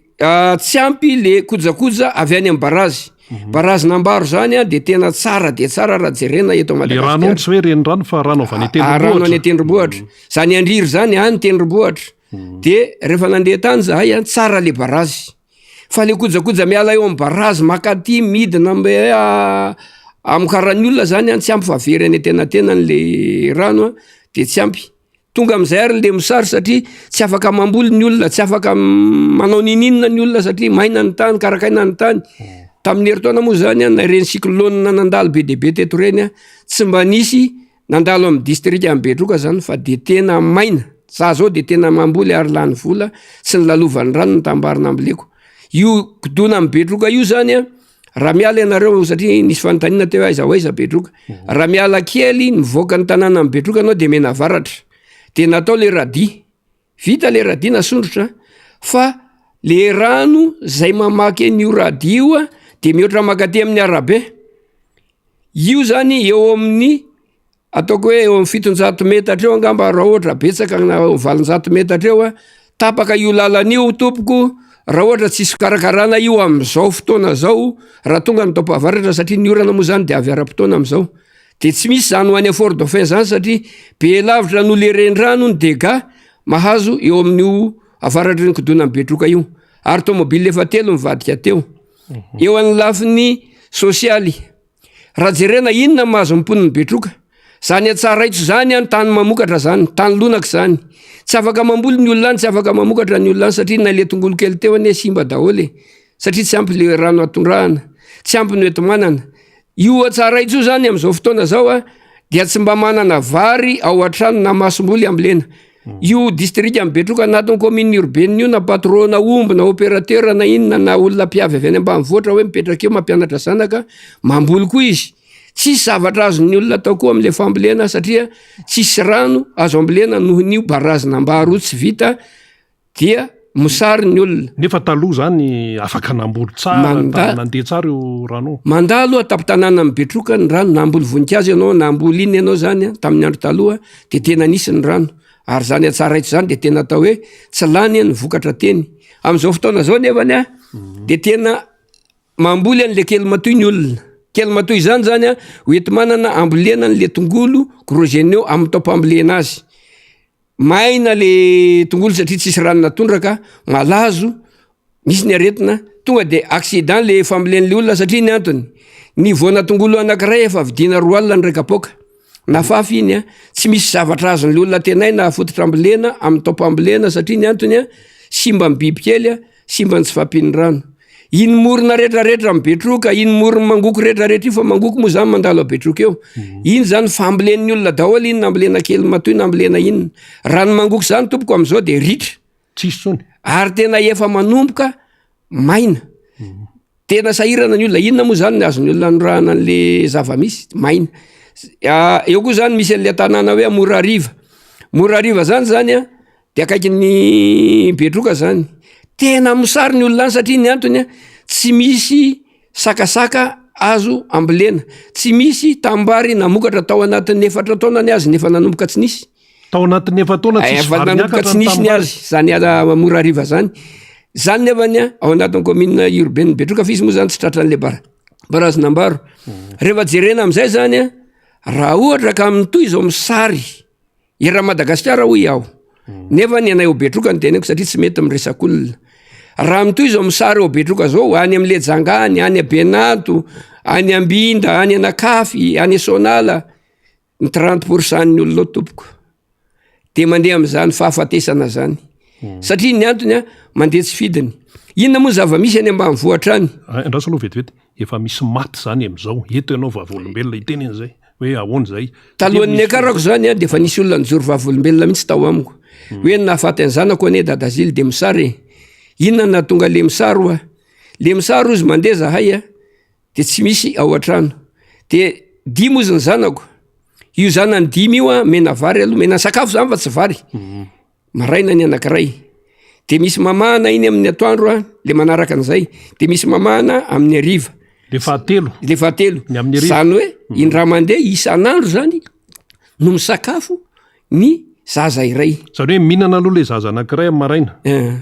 De tsy mihinana iny amin'ny atoandro fa zaza hafa indray mihinana, zanak'le mpivady any. De tsy mihinana ndraiky eo le voalohany sy le faharoa amin'ny hariva fa le zaza fahatelo indray mihinana. Le zaza fahatelo zany aloha fa tsy mihinana ny voalohany amin'ny maraina sy ny atoandro de ohatr'izay hatrany. De maty ozy le zanako. Iny moa dadazila ozy ny raha amboariko. Zay namboariny Zanahary. Ka iaho ozy mangataka aminao eto raha mba misy, mba omenao hany aho. Fa mosara iny de vita moa iny de nomeko izy. Nisy koa zany rakemba be zay tao. Mbola any izy zay mbola mijoro vavolombelona am'zany. Ha, ino andehananao amina ty? Angataky. Ino angatahanao? Mosare. Ha, ianao minday zaza babenao ty io? Ay, ny endriny zaza io. Nandenanao makorely? Aya, tsy nanao makorely izy fa ny maty. Maty io. Voatery raha zany nangoraka ny foko de nomeko zany zay zavatra teo am-pelatanako. De isan'andro zany tonga eo amina le rakemba. Iaho koa zany mamboly. Rehefa mamboly aho zany de tsy nitombotsoko ny jereko. Fa mampiasa olona any Tambary. Misy olona resy avy any Atsimo any atao hoe Kobotry zay nanarany, petahany anarana Kobotry izy. Za dadazilo izy resy boaka Atsimo any nandeha tongotra hay ka mitady karama aminao. Tsapaiko moa zany izy tsy mangalatra, tsy manino nampiasaiko. Nampiasako ny olona io a dia mba ananany haniko hoanina. Rehefa nahavokatra nefa mba kelikely, misy zavatra kelikely omeko izy, ataoko zay zavatra tokony hamiaza anazy. Ka hoy aho amintsika mpitondra fanjakana, izahay raha anao dadazily ianareo tsy hahenika anay Betroka. Tsy hahavita anay Betroka zany, fa mifoto-drafitrasa re tompoko. Zay no angatanay aminareo mba avitao aloha amin'ity mandat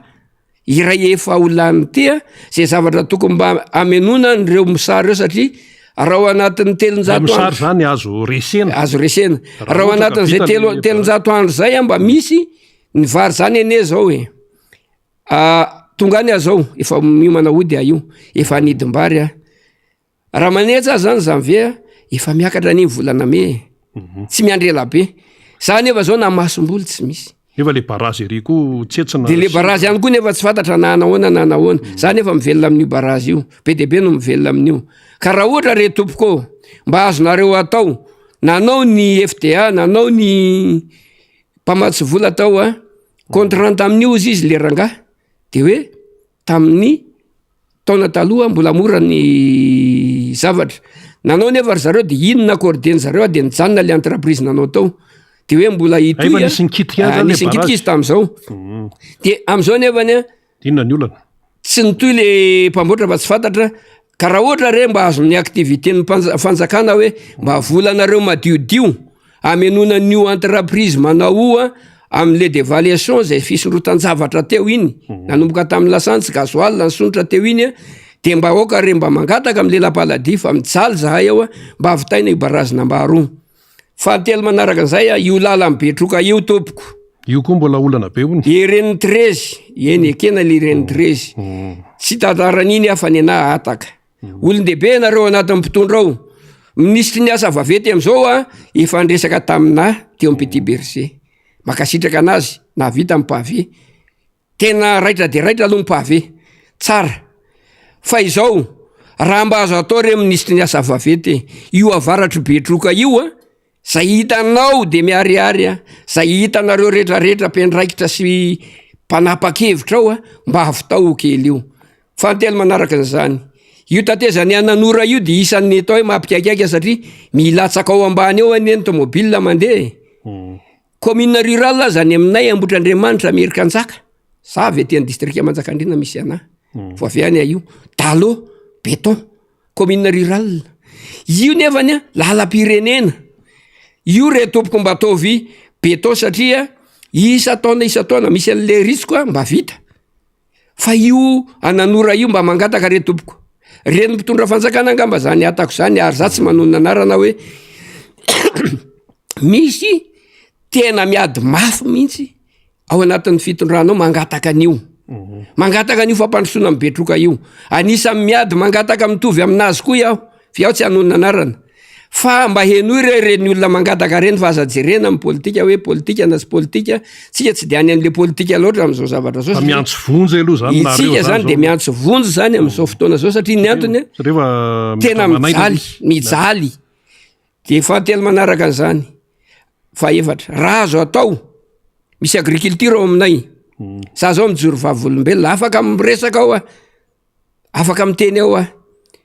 io agriculture io mba handefa somasom-boly de mba azaraina mangarahara ho an'ny mpamboly tsy mampanina na tsy mahazo tosika fameno azy zahay fa masom-boly vary re tompoko fa nany commune rurale tsy manana zahay eo anatin'ny tanàna mpamboly piopy pila ravinahitra mpamboly tsy manana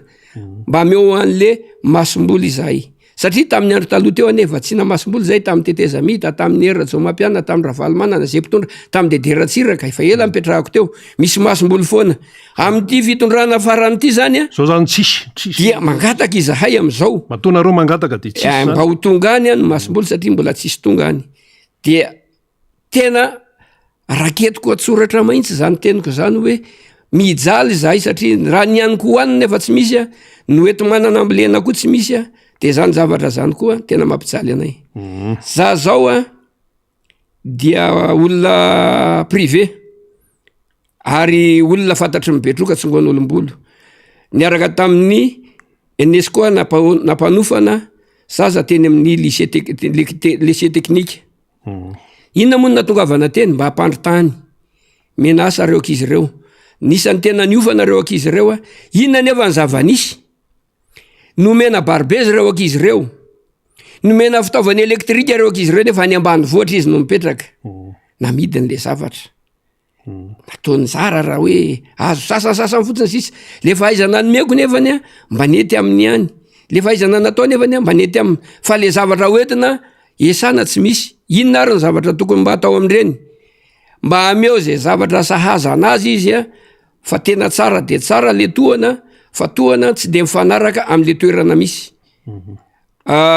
eo anelanelan'izay zavatra zay koa moa zany de tao hoe momba ny asako manokana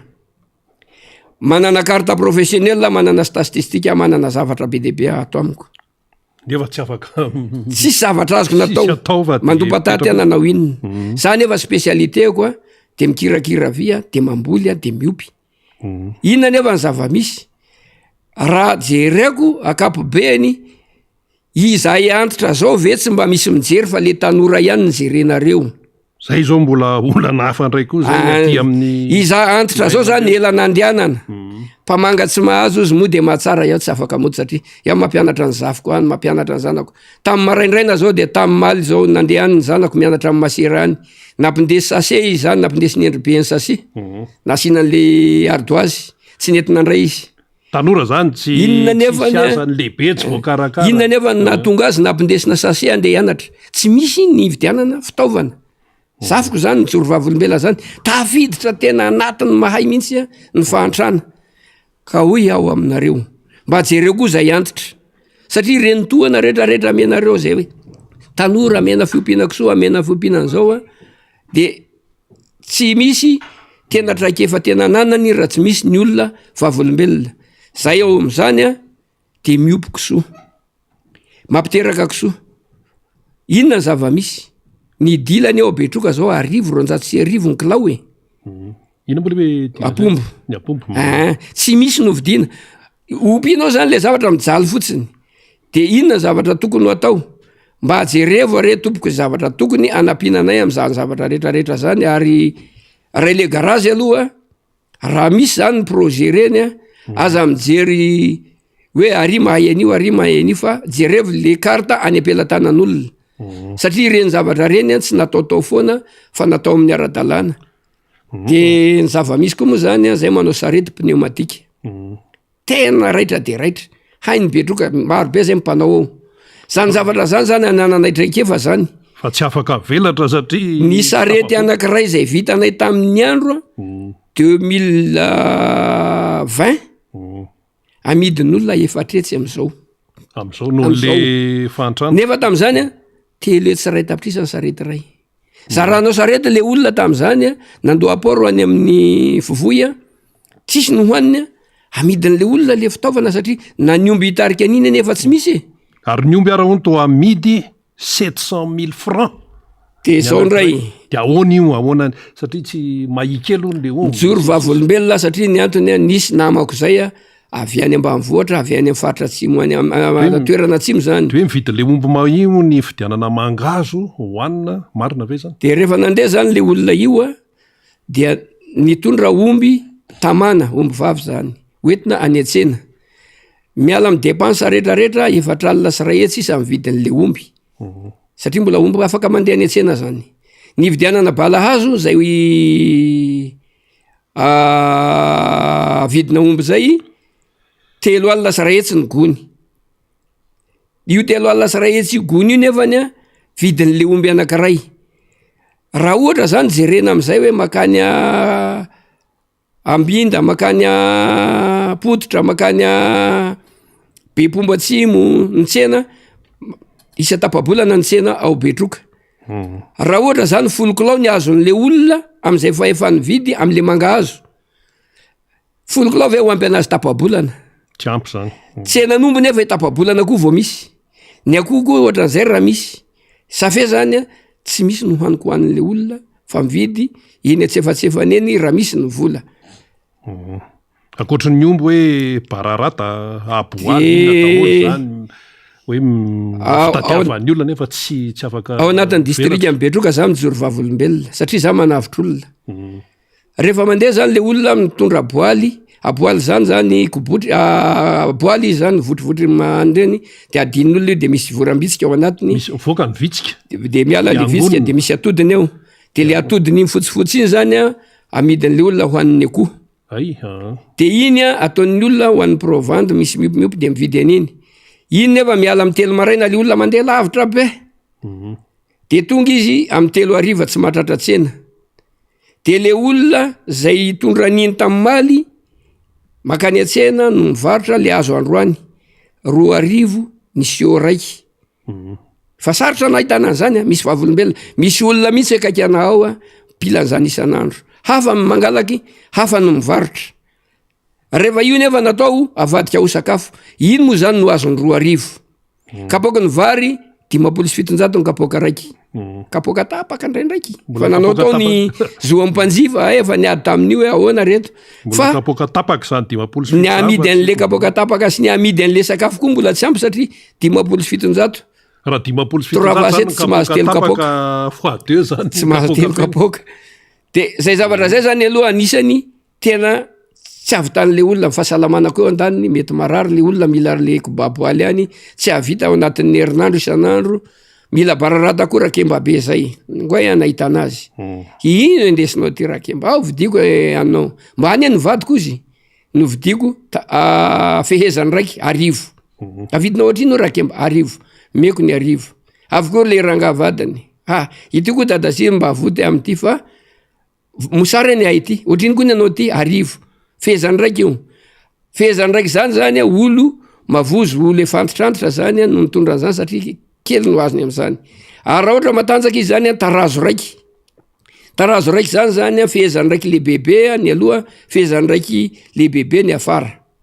io zany amidy 3 harivo anatin'iny moron-drano iny mangoky iny anaty sakasaka any zany ny lanan'iny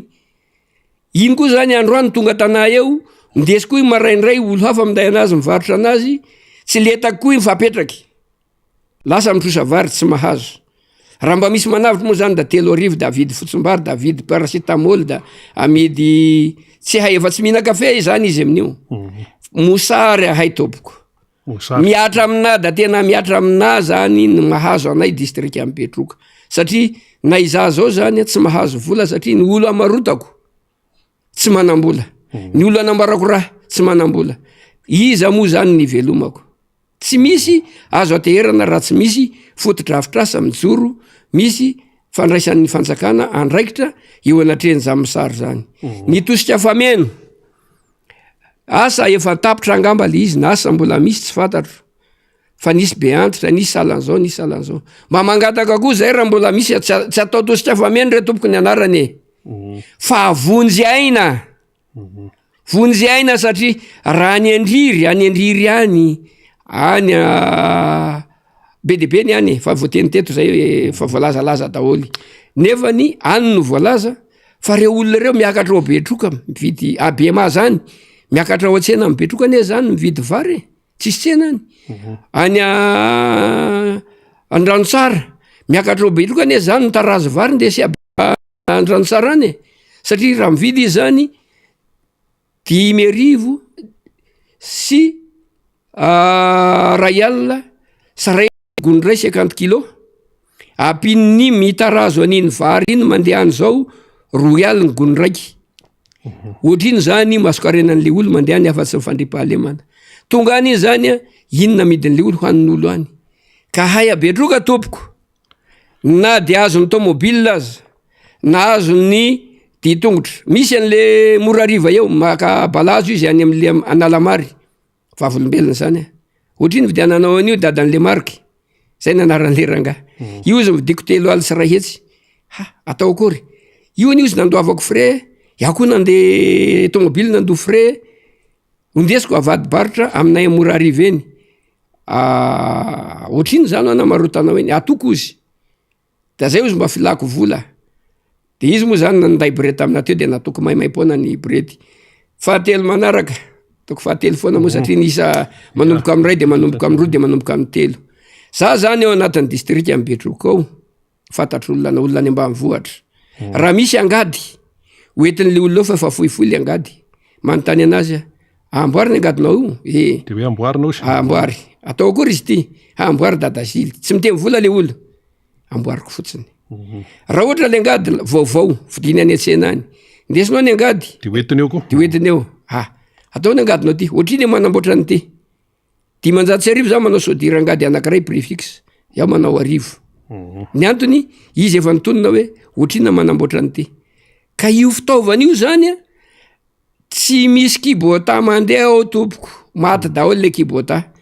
rosy izy le amin'ny momety zay de le anjalaraka zay fa reny le zaraina rehetra reny zany inona ny asa ataony tsy misy mipetrapoto satria mbola misy mandeha gasoil iny fa tsy mandeha ny asa ataony koa maina ny tany ka zahay zany mangataka am'izao saison taopambolena zao am'izao climat mba metimety zao satria raha nanaraka ny tenako zao fa fotsy volo fa bebe taona ihany manaraka ny tonotona zany mbola nanaraka ny taona ara-dalàna zany ikotrokoran'io raha ohatra zany nitoy io fa Betroka zany nitovy amin'ny climat antepy-voatany zany dia mety mba azo vahana ihany le olana fa le fitaovana eny Ananora akaiky kely io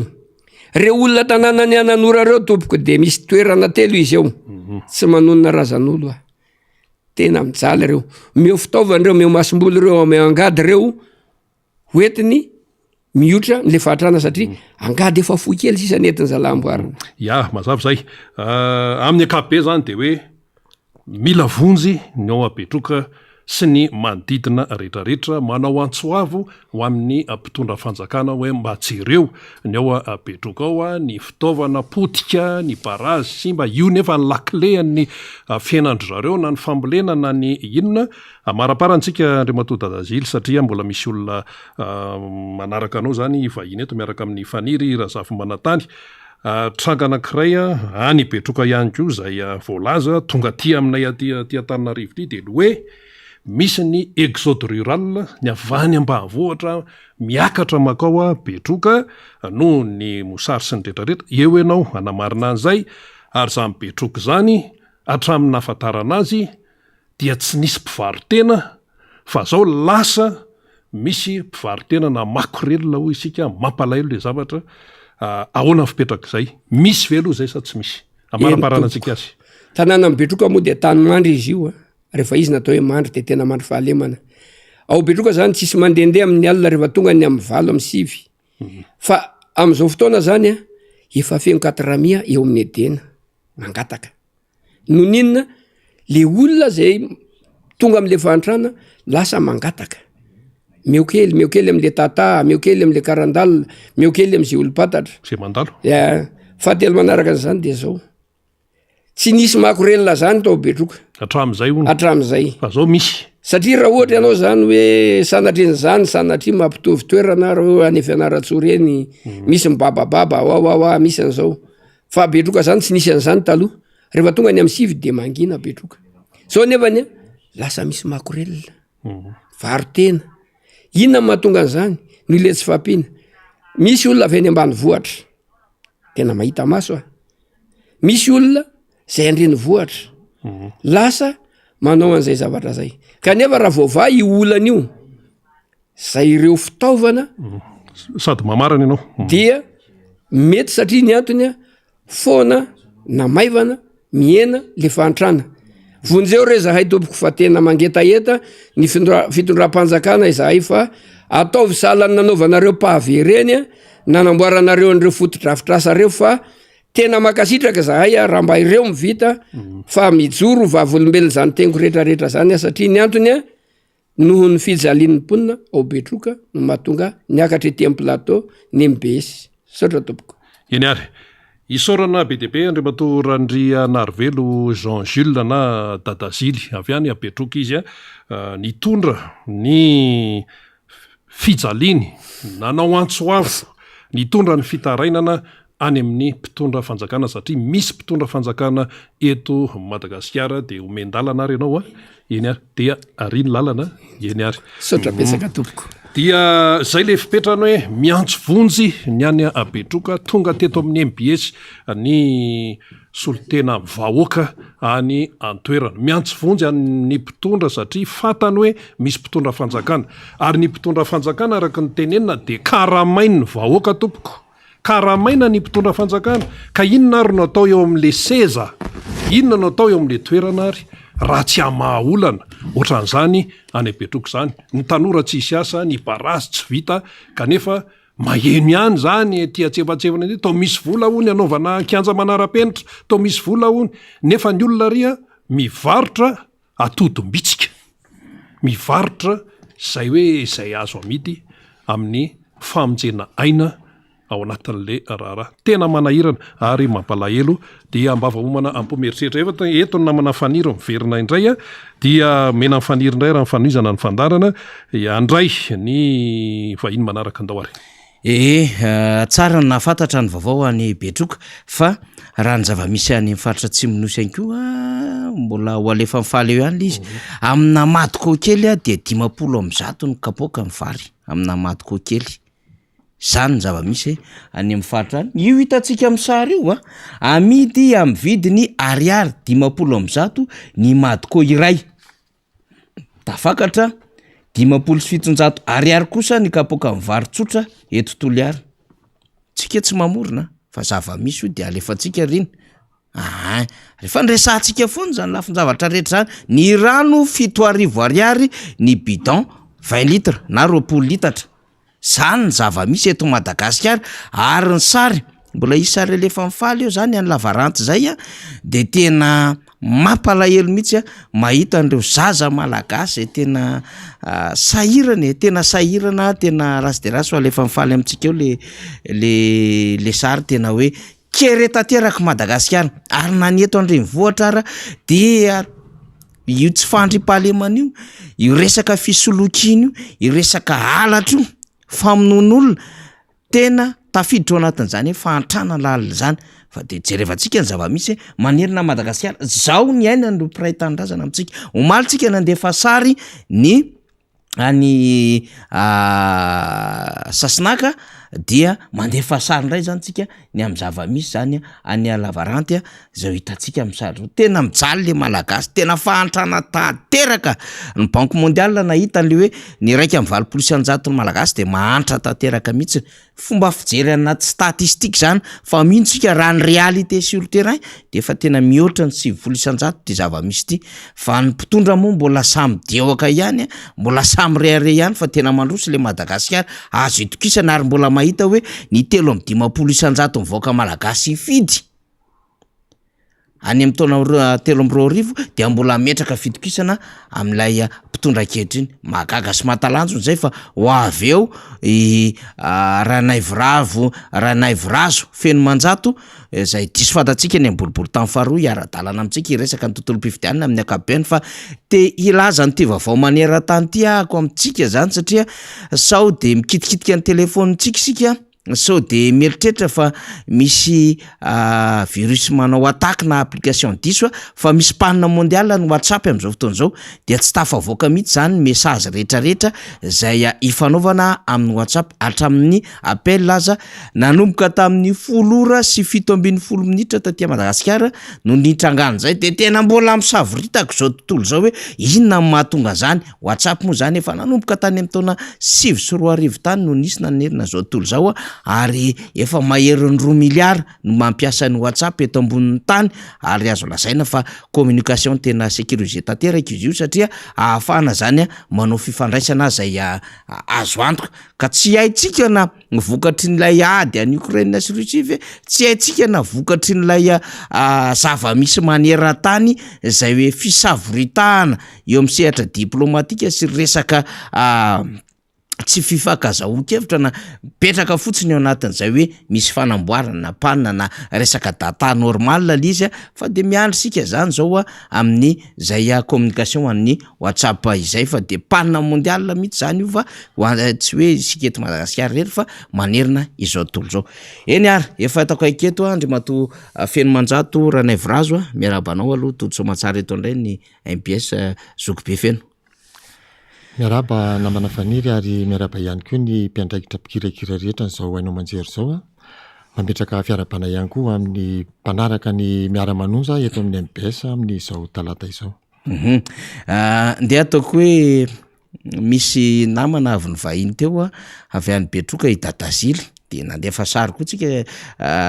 Zokobe feno ny amin'ny zava-misy saika izy io manerina Madagasikara satria isan'andro zay de mamoaka sary foana ny amin'ny hoe fahantrano voaka malagasy ary eto indray ary moa zao faly dia sarina fako indray no avoakany eto zany ohatrany zava-misy eny Ambohipo eny raha efa voarahin'ny faly le sary zay efa any amin'ny zao zava-misy boribory tamin'ny faharoany misy any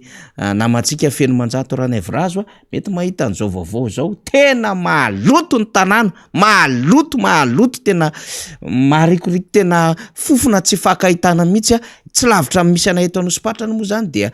sady misy fatim-biby misy an'le fako tena mitomban-davana mahazo an'le sisiny zao re olona ny zava-misy tena gravy akoatriny hoe tsisy ny sakafo lafo ny sakafo tsy mihinan-kanina ny olombelona tena maloto nefa reny voatry Madagasikara misy eto tsy fatako aloha fa anaovana tsetratsetsatsaratra Zokobe feno mba mety hitanao eny amin'ny fiarahamonina eny koa lafin-javatra sy fahoriany vahoaka zao raha mba misy teny azo amaro alohany teny hidirantsika amin'ny rahalahy anatin'ny adefitra. Na misaotra namana faniry na resaka fifidianana moa no tena natongavany eto hazavaina reva aveo nefa moa nanatsitsika an'izay ianao de manakambara tokoa ny tena nay raha resaka io loto ao Antananarivo ary tsy loto ihany fa ny faratsy ny lalana de tena zavatra tsy mbola nisy teto nandritran'ny 10 taona mihitsy fantatsika tsara mihitsy tamin'ny fitondran'ny filoha Marc Ravalomanana fa zany lalana Antananarivo zany tsara voatra niaraka tamin'ny fanamboarana ny trottoir sy ny lakan-drano ankehitriny nefa ny reny ny zava-nisy eto amin'ny commune urbaine Antananarivo tsy mbola milatsaka akory ny orana tsy mbola tonga akory ny fiakaran'ny fakona letchi sy ny manga de vetatsika fa tsy maharaka ny fanalana fako arazadino fa efa ny commune urbaine mihitsy zao miandraikitra amin'ny fanalana fako fa tsy ministera ny rantsony ohatry ny taloha tsy tahifanilahana tsony zany le izy fa de andraikitra manontolo no tsy vitany io zay ny tena maharatsy an'le fitantanana firenena isin'le pensée unique hoe be ny tanàna tovoriana amin'ny mpitondra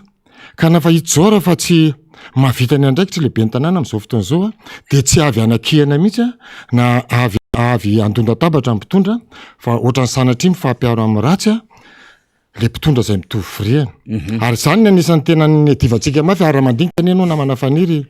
ny be ny tanàna avy amin'ny mpanohatra ary ankehitriny no hita hoe misongadina raha amin'ny fampanotrona ny commune zay tantaniny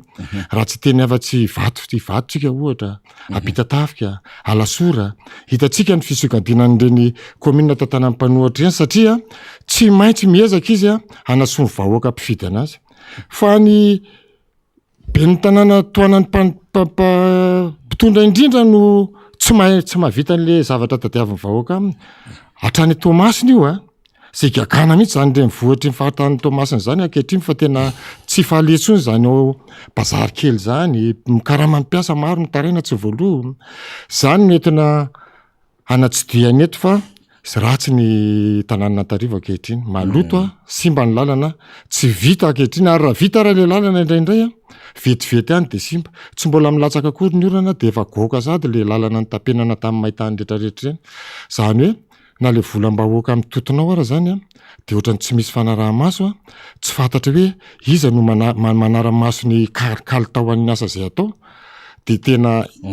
anatsipazana tena amin'ny vahoaka mihitsy zany hoe mba hijery tsara manomboka izao rehefa hifidy fa tsy andeha anjambany fotsiny nianiara tsara ny maray zay afatra izay ndao ary resaka tontolo mpifidiana sika sy ny zava-misy any anivon'ny fiarahamonina any te ampatsaka kely atsika fa anisany tena nandalina anisany ihany koa tena niofana am'izay fikirakiraina ny fifidiana ny eny fotony zay mihitsy ny vahintsika zany efa nisy fotoana izy efa niakatra matetitetika teto amintsika teto anisany mpanara-maso ihany koa zany tontolo mpifidiana zany dikan'izay zany mahafantatra tsara ny tony paipaikady sy ny zavatra sy ny tranga rehetrarehetra ary ny fiarahamonina ara-pifidianana any amin'ny sehatra rehetrarehetra any ny namana feno zany tsara mba hitondrany hoe inona ny zava-misy satria ao anatin'le refond total tsika am'izao fotoan'izao zobe feno betsaka ny fimenomenonana etsero ary ahitana ihany koa an'le hoe tsy mirindra araky ny tokony ho izy le asa efa nanomboka tamin'ny voalohany volana oktobra kanefa tsy ahitana taratra ny amin'ny hoe tena atsaka ny sandavany ary tena ara-dalàna sy ara-drary n'ilay fomba fiasany leo anivon'ny selisy ireo ratsana samy hafa akoatrin'le hoe betsaka ny fimenomenona satria olona tsy tokony hisehatra ao anatin'le asa no misehatra ary nary zareo le mpisehatra anatin'le asa le mpanisy ampifidy asa dia tsy de tena mahavita ny asa ny atsaka ny sandavana noho ny tsy fahampiany fitaovana tsy sin'ny fiofanana ary tsy maka n'le tena lisitra ara-dalàna voateo député colonel Ramon teniny am'le hoe mandondony isa-tokantrano maka karapanondro jeren'le olona fa tsy mba mitserykoriny am'le hoe aiza lay karapokotany ahafahana manamarina hoe tena ponina am'le fokotany ve tony olona tony maro be hoy fa ianao moa eo mety mahita zavatra tsikaritra ao ianao hoe ny amin'ny fiarahamonina nandehandeha ho tateritsika atao anatin'ny fandarina zobefena misaotra namana faniry alohan'ny amalinan'izay aloha de te amalikely ny fanontaniana zay manitikitika amin'ny be sy maro ahako manoloana nyty le resaka fifidianana filoham-pirenena ity satria maro ny olona tsy maro diso hevitra ihany ny teny hoe inona moa no ivakena aloha am'izay fifidianana filoham-pirenena fa nizaniza tonga eo de ny fiainanay ohatr'izao ihany eo zany de te anisy fa tena diso hevitra tanteraka ny olona zay manana an'izay toe-tsaina zay satria fantatsika fa hatrany amin'ny tantara amin'ny baiboly ary izany mpanjakana lazy zany dia ny afaka nanalan'ny vahoakany tao anatin'ny mosary aloha voalohany indrindra ary afaka nampiaina ihany koa ny vahoakany tamin'ny alalan'ny asa sy ny fampivoarana ny lafim-piainany amin'ny andavanandro mihitsy indrindra ny fandripahalemana ny aron'ny vahoakany zany ka ty tanjon'ity zavatra ambara eto androany ity zany ny tanjona akapobean'le drafitrasa ara-drarino amin'ny fampantrona zany miainga amin'le fifidianana filoham-pirenena dia ny tokony afantaran'ny vahoaka fa ny fampantrona firenena zany zany hoe ny fampiakarana amin'ny farim-piainan'ny vahoaka mba ho afaka misakafo tsara izy mba ho afaka ihany koa izy miasa tsara ao anatin'ny fitoniana tanteraka misy fandripahalemana afaka mampiana-janaka afaka mitsabo-tena ary afaka ihany koa mamahazo ny filana amin'ny zavatra ilaina andavanandro dia miankina tanteraka amin'ny mpitondra mihitsy ary ny voalohany amin'izany dia ny filoham-pirenena ny olana eto amin'ny firenentsika nefa ny am'izao fotoan'izao raha mitaraina ny vahoaka zay lefa enitsika hatrany amin'ny faritro betroko zay ary eran'ny Madagasikara dia tsy matateraka an'izay anjara andraiky n'izay ny fanjakany manala ny fahasairana amin'ny vahoaka sy le fatrany vahoaka am'izao fotoan'izao ary eo ary misy tsy vitovike-hevitra mihitsy satria ohatrany diso ny fijery ny fanjakana am'izao fotoan'izao raha ny amin'ny sarababem-bahoaka ny jainy satria tsy de le lara-pahamehana amin'ny vahoaka loatra no mamaika azy fa le manao zavatra sehoseho ivelany morimoron-dalana mba ahafahana mirehare zany fa hoe mahavita zavatra fa rehefa tena zoina nefany miakatra ambony de ambony mihitsy ny tahan'ny fantrana eto amin'ny firenena inona ny antony mahatonga am'izay eto zany mamaly amin'ny fanontanian'le vahoaka am'izay inona ny mahatonga an'izay tsy fampandrosoana sy le olana any aminareo vahoaka zay ny antony de le tsy fananan'le mpitondra ankehitriny zany na le mpitondra mety any amin'ny commune na ohatr'izany tsy manana an'izay le toteny amin'ny vahoaka zay satria mety tsy teo le fahalanina ara-drariny nandritran'le fifidianana zay mazava-dehibe an'le fifidianana ohatrehantsika atoriana mihitsy rehefa ny mpitondra zany no tsy toteny amin'ny vahoaka dia tsy misy fivoarana mihitsy ao amin'le fahampedidina anankiray satria fantatry ny vahoaka fa tsy io le olona mividiana tamin'le vatona latsany. Inona ny antony tena mahatonga an'izay zany dia tsy toteny le mpitondra satria tsy lany tamin'ny fifidianana fantatsika tsara mihitsy teto amin'ity firenena ity fa nalaza ny resaka doublon zany ho azavainao rino mantsy hoe inona marina tokoa moa zany ny tena ambadika zay le doublon zay, inona marina ny tena ambadika télérefonte inona marina te tanjona amin'ity fitadiavana ambony apanga be amin'ny téléphone ity hatramina 3 millions 2 millions électeurs zany eritreretinao tafiditra amin'ny téléphone ity. Fa na izany na tsy zany tsika rehefa mahafantatra ny olana ohatran'izay hoe olana ny tsy fananany mpitondra toteny eto amin'ny firenena dia tsy maintsy mitondra vahaolana ihany tsika zany afatarina vahoaka zany hoe inona zany ny tena tokony iseho eto amin'ity firenena ity inona no asian'izay fitondran'izay ny antony tena hijoroana eto zany de mba hitondra vahaolana ny vahaolana tsy sady teny ihany koa le zava-misy ny fotony tsy tsara fangaro zany le vahaolana amin'le tanjona tsy mitovy mantsy le tanjona hoe inona ny tanjona isian'ny fampandrosoana de ny vahaolana zany mba isian'izay fampandrosoana zay tsy maintsy misy zany mpitondra tena manana an'izay fahaiza-manao amin'ny resaka fampandrosoana amin'ny firenena zay. Dikan'izany ny mpitondra tsy mahasoa amin'ny firenena zany tsy manana ny traikefa sy ny fahaiza-manao entina manatratra an'izay tanjona zay dia mila hovaina sy mila soloina amin'ny fotoana mampety azy rehetrarehetra mihitsy. Ary izany ny tena ilaina an'le fifidianana tena maneho ny safidim-bahoaka maro na zay ny tena mahasaharo-piaratsika amin'ity resaka lisy-pifidianana moa atao hoe singa ray eo anatin'izay le fahamarinan'ny fifidianana zay fa mbola diniantsika ihany koa oriana rehefa mandeha zay le hoe fampiavana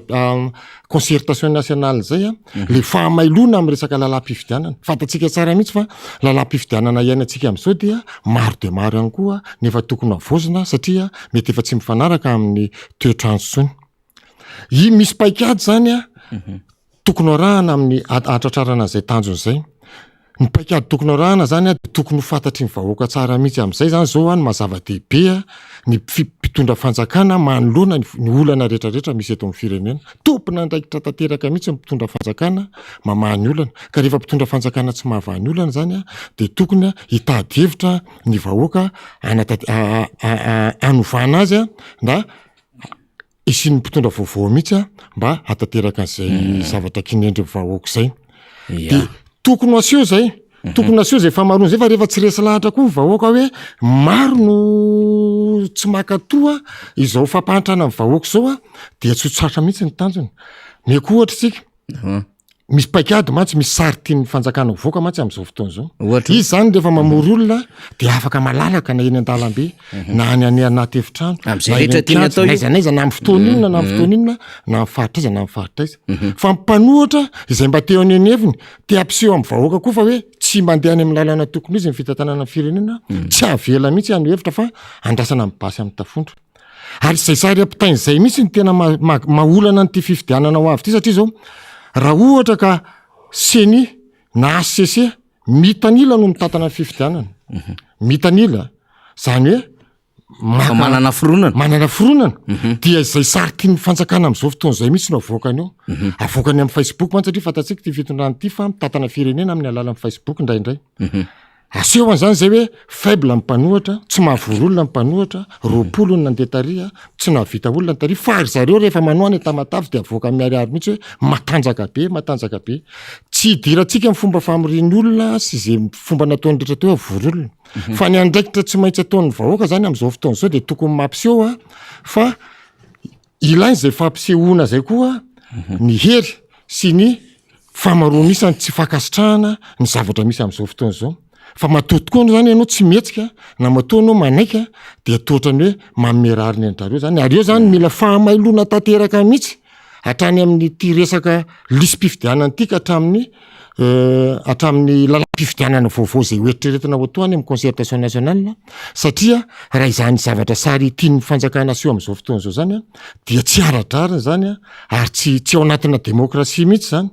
tsy ao anatina demokrasia zany a fa tena mifanohitra tanteraka mihitsy amin'ny lalàna ny demokrasia ka izay fisin'ny maronisa sy mivisanitsy zay a tokony porofona amin'ny fomba hita maso mihitsy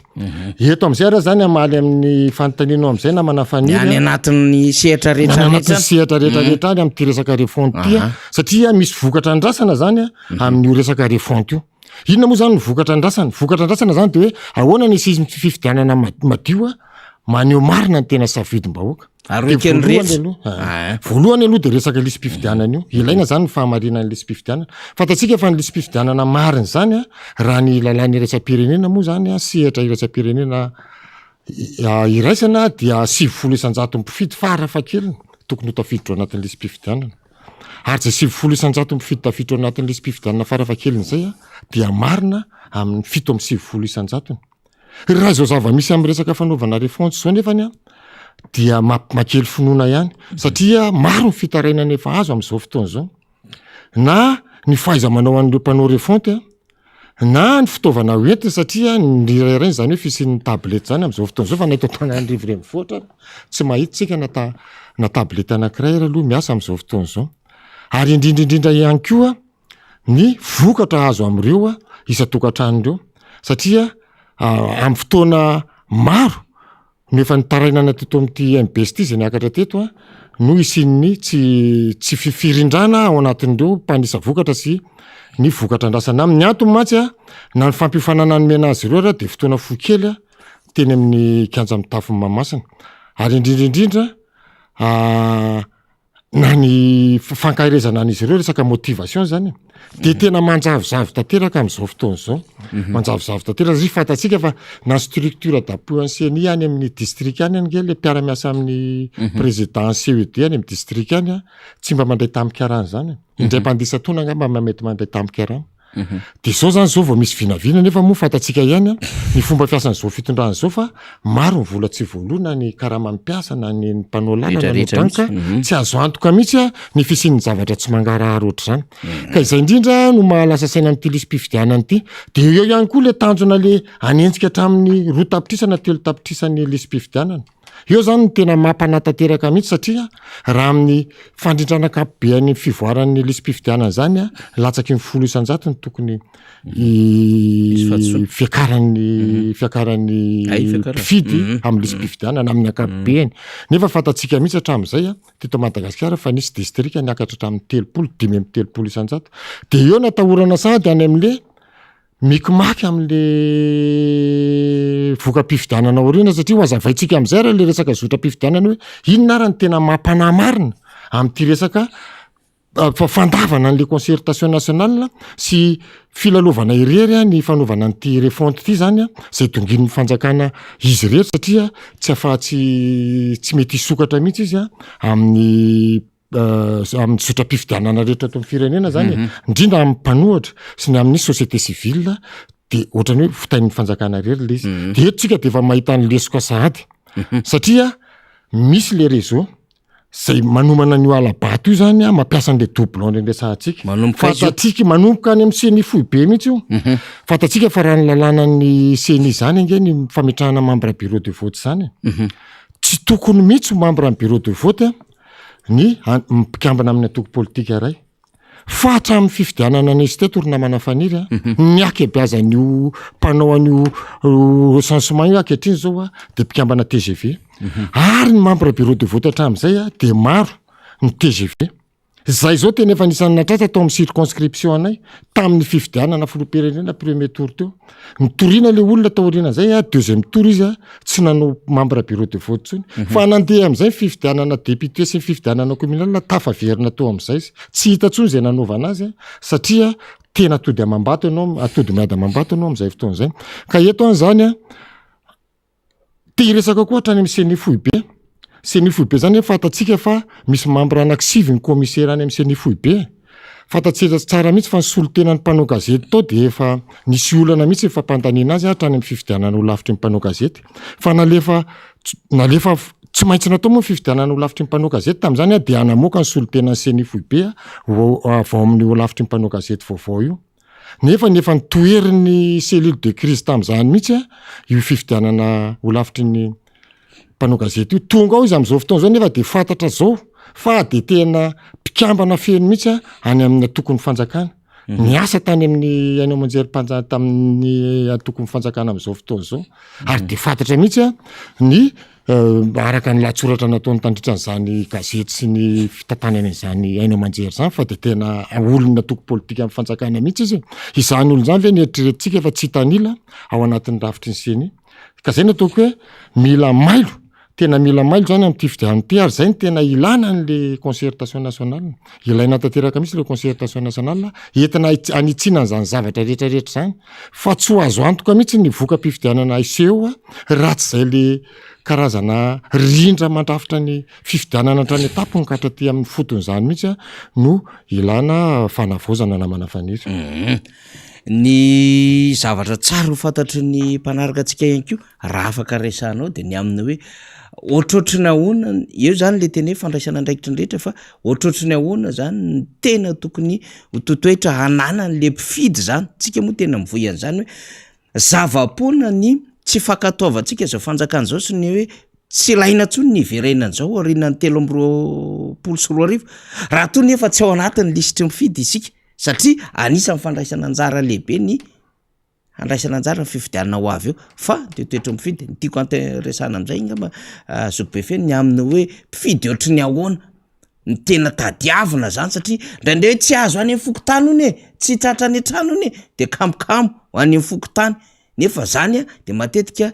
tratran'lay tetikadyn'lay mpitondra fanjakana atraminy hoe misy voadingana raha ny tokantranony sasany satria fatapatatra hoe ity mety tsy fidin'lay mpitondra am'izao fotoana zao am'le fifidiana ho avy tena tsara mafidina angam'izay zoko be feny satria tena ndraindray lay vahoaka zany manoloana zany de triny miravoravo tanana nefa tsy tokony atahorana ny mpanisa mpifidy ary tena tokony anantona mihitsy aza ny mpifidy amin'ny akabeana raha zavatra hitanao any ambavoatra eny zay aloha andraikitry na toko politika tokoa ary zay ny tena isorana ny mpitarika na toko politika zay manana ny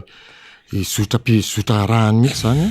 fanetanana ny olo-pirenena rehetra ndray andraikitra fantatsika fa mandeha le refonty am'izao fotoana zao tombona tsara mihitsy le hoe andraikitry ny olo-pirenena tsirairay ary misy fanetana nataony na toko politika ny amin'izany eo le autorité de fait ozy izy ny fitenenana ataonao ny andraikitra anao amin'ny maha olo-pirenenanao ezahanao ihany koa aloha manaraka an'izay fitsokany rivotra zay am'izao fotoana zao fa na izanona zany tsy manakana mihitsy zany ny révolution tokony isy eto amin'ity firenena ity andraikitry ny olo-pirenena mihitsy zay ary eto nahitanako ny olo-pirenena tsirairay mihitsy nao anaty atoko na tsy ao anaty atoko tsy tokony ho kivokivy mihitsy amin'ny paikady ataon'ny fanjakana am'izao fotoana zao satria paikady ny fanjakana mihitsy ny anakivy anao le hoe fifidiananao karakaraina izy ity de mety eritreritra ny sasany hoe izay nge raha nininy nataona eo tsy tia vato rotsaka ity ange nisy eo ery amin'ny tableau ery raha pitso na ravaka pitso fa de zao de anetanako ny olo-pirenena eo aloha le mpitondra am'izao fotoana zao ataotsika ny andidy manandrify atsika amin'ny maha olo-pirenena atsika fa tsy manakana atsika mihitsy zany ikatsaka mandrakarivany io aiza ny asoan'ity firenena ity amin'ny fotoana inona ny pitratsika anehotsika ny hevitritsika fa tia ny lala mahitsy tena tokony izoran'ny firenena ary eo no apresiako ny mpikambana rehetrarehetra mandrafitra ny fanamafisana ny fionantom-pirenena tokony ezaka malaky de malaky amondrana ny ery ary ezaka ihany koa amaritra trany am'izao fotoana zao mba tsy ho tara zany indrindraindrindra ampiakatra ny moraly ny olo-pirenena satria azadiny fa tena misy fiatraikany tanteraka any amin'ny olo-pirenena mihitsy io ataon'ny mpitondra io io fanakanana mpanohatra tsy aneo hevitra io voalohany io fa firahirana fa efa olany izy amin'ny fifidianana satria tsy misy afaka andresy azy amin'ny fifidianana manaraka io de io zany mila mamailo atsika io ary izay zavatra zay mihitsy no tokony ezahana teny zao sady mandray ny andraikiny zany ny olo-pirenena tsirairay no tokony efa hanafaingana ihany koa mpitarika politika ampiseho ny firaisakina malaky de malaky zany hoe miantso le fitoanando maika zany amiana mihitsy ary tena maika satria tena efa amiana satria tsy efa loalika tsony ny ranombary fa efa mitady tena ary zao zao ny firenena ny jerena firenena ny jerena raha nainga tam'izay fa mela berarana teo aloha rehetrarehetra zay de tena sarotra be mihitsy ny anaiky fifidianana karakarainy ty mpitondro ty za tany amin'ny 2e arrondissement ny lona tanteraka atao anatin'io fifidianana io mihitsy fa tany anisan'izany hoe mpangalatra tratra zao mihitsy niosoka tamin'ny resaka alabato fa tena nandeha ny resaka nisy tsy fantatro moa fa nisy candidat député anankiray zay tany natratra n'le izy a tamina toeram-pifidianana anankiray rehefa voasambotra le olona de hoe nisy fanenjehana de ohatrany hoe nenjera tany anaty lavaka tsy fantatra raha tena maty marina na tsy maty a fa le candidat député zay nametraka fitoriana nahitany tsy fanarahan-dalàna io aloha de nikatra tany amin'ny tany tsefa mihitsy fahalalako azy efa mivoaka izy ankehitriny fa mpanao politika anisan'ny tena ny tena izy taloha fa nizaitra mihitsy molona ankehitriny ka eo no tiana tantarina hoe tena sarotra hitatsika ihany koa ny zava-misy am'izao fotoana zao fa na ny resaka lanceur d'alerte fotsiny ara lasa miditra any tamy mora ny resaka misy ny resaka chauffeur ohatra mety naprisiana anao zavatra fa lasa ny tamy mora fa ny olobe tsy hita ao ambadika zany rehetrarehetra zany tena tiako tenenina hoe efa nisy fifidianana seto na fifidianana loolona na fifidianana lavitry ny mpanao gazety na alefa fahoany na betsaka ary tsy fanarahan-dalàna ary hitatsika mivoaka ny ankehitriny fa miteraka olana eto amin'ny firenena eto. Zay le hoe nitereko masaka foana hatramin'izay amara-paranantsika azy Andriamatoa Feno Manjato maheno antsika manerana Madagasikara amin'izao fotoana izao eto manao kopakopa tanana nareo amboananao maheno antsika maromaro izao miaraka andry Madame Clémence ao misy mare antsika amin'izao fotoana izao any amin'le hoe antsahavary be mandefanina zareo mandefa afatra samy hafa maro be manerina Madagasikara tiako tena amafisy ny Zokobe Feno tsy fantatro hoe rovina moa tsika no afaka hiara-dalana indray zany fa ny amin'ny hoe tena fahavitrihan'ny vahoaka zany andondona mihitsy satria lay fanoratana zany efa manakaiky le fotoana zao tsika efa nitsaka Novambra indray de avy eo tsika Desambra efa akaiky le fotoana mila amafisy n'izay raha ohatra ka misy ny olana samy hafa makaiza mety hoe fampafatarana tokony atao zany satria paritaka ty fandarantsika tia dia tsara ihany ny mpampitapita n'izay hevitra zay. Zay aloha zany tiako zany no mariana aloha zany am'izay le fisoratanao lisy mpifidianana zay satria zava-dehibe de zava-dehibe koa io ary azadino fa rehefa tsy tafiditra anazy zay mantsy mavoan'ny ty lalahy-mpifidianana tokony hodiniana any amin'ny concertation nationale ty azadino fa raha misy tsy fahatombaman'ny lisy mpifidianana eo tsy andraikitry ny seni mihitsy zany miala amin'io izy satria zao raha misy tsy fahatombanan'io asainy mametraka fitoriana any amin'ny tribunal na première instance ianao raha ohatra zany tsika tsy tafidro anaty lisy mpifidianana anao de aza manantenenenina mihitsy fa ndana ozy izy mametraka fitoriana any amin'ny tribunal la première instance zany zavatra zany de mila hodiniana ihany koa ka eto zany mahalinany teny namana faniry dia amin'ny faritra zay efa misy manao an'le recensement am'izao fotoana zao de fantatsika tsara mihitsy fa mandeha tsirairay izy ireo tondra taratasy izy ireo manangona kara-panondro ary mandika zany ao anaty taratasy tokony voasoratra ao zany ny anarana numéro an-kara-panondro sy ny fanaovana sonia ny adresa raha ohatra zany ka tsy tratra ao ianao mety ho voasoratra ny anaranao fa le soniny tsy ho vita dia tsy miverinao mitokantranonao izy zoanao tanteraka mihitsy ny manatona ny fokotany manisy sonia ireo taratasy ireo ary zoantsika ihany koa no manara-maso zany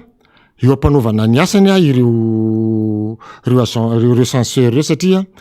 andraikitra efa nomena azy zany aloha am'izao fotoana zao amafisina zany fa tsy misy rarino anao tsony aoriana raha tsy tafiditra ao anatin'ny lisy mpifidianana ianao satria fitorinana azonao apetraka sisa raha tsy hoe iova any amin'le concertation nationale zay zavatra afaka maka ordonnance ohatra ny zavatra taloha fa hitatsika eo moa zay ary azadino mihitsy fa paikady masoa mpitondra am'izao fotoana zao ny fahavitsin'ny mpifidy ary rehefa fatany ianao fa rehefa alemeny ny sainao ka vitsy mpifidy de mahazo vahana izy manao any paikady rehetrarehetra eto mampandresy io ary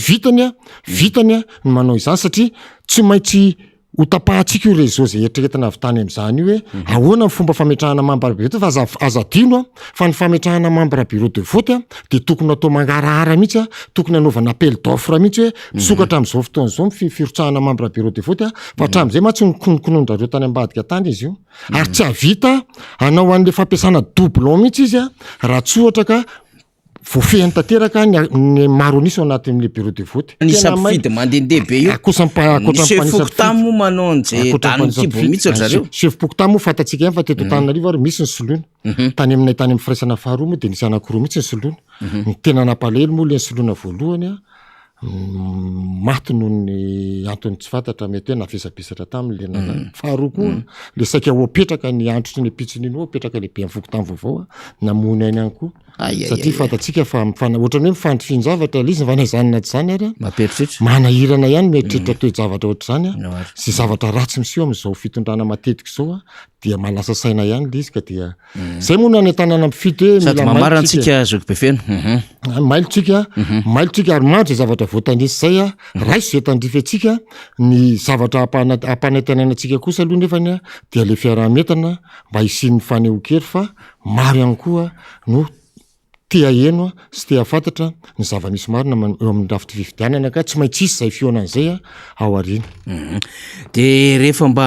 misy miantso atsika de mba eno de valio hoe zava-dehibe ny ahafahana mamindra ny tongotra de miaino tsara ny sofina mijery ny maso de rehefa aveo tsika samy mamakafaka fa ilay hoe miandro fotsiny ny hafa hetsika zany nefa ianao mahatsiaro tena koa hoe reraka mahatsiaro tena hoe tena tsy mandeha anjelony zay zava-misy ao de ohatry mba hafahafa ihany zany lafin-javatra any ka tsara ny amin'ny hoe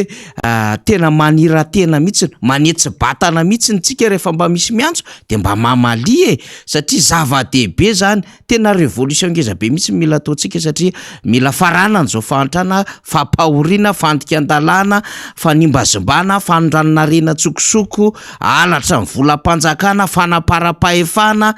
zavatra marobe zay mahazo amin'ny firenena zao de ametraka veloma zokobe fenao manaraka indray misaotra indrindra faniry dia misaotra ny mpanaraka ny MBS ihany koa ary manentana ihany koa ny mpanaraka ny MBS mba anentana ny olona anaraka hatrany ny fandarana miara-manonja ny MBS satria kiondalana ngezabe izao iainantsika amin'izao vanim-potoana zao mandra-pahatonga ny 2023 eny ary ny MBS moa tsy maintsy eo foana ny radio Mada mpiara-miasa akaiky amintsika zany de anaovana kopakopatanana ary izy telo mianata de makasitraka atsika rehetra nanaraka ny fandarana indray tamin'ity 5 volana oktobra talata ity raha-pitso mba mboka fa adevitra afandray ny hoentintsika fa de atreo aloha zany ny masaka azona rosy tamin'ity androany ity betsaka ny zavatra tokony ho resantsika kanefa noho ny fandaminana ny fotoana noho ny fahamaroany ny mpisehatra ihany koa de tsy afaka ny tondra ilay lafin-javatra samy hafintsika fa manarakatsika amin'izao fotoana zao de efa miverina ny WhatsApp zany de efa misy serasera efa mandeha teo amin'ilay panina mondial adiny 3 be zao no faharetan'izay de misaotra ny teknisiantsika de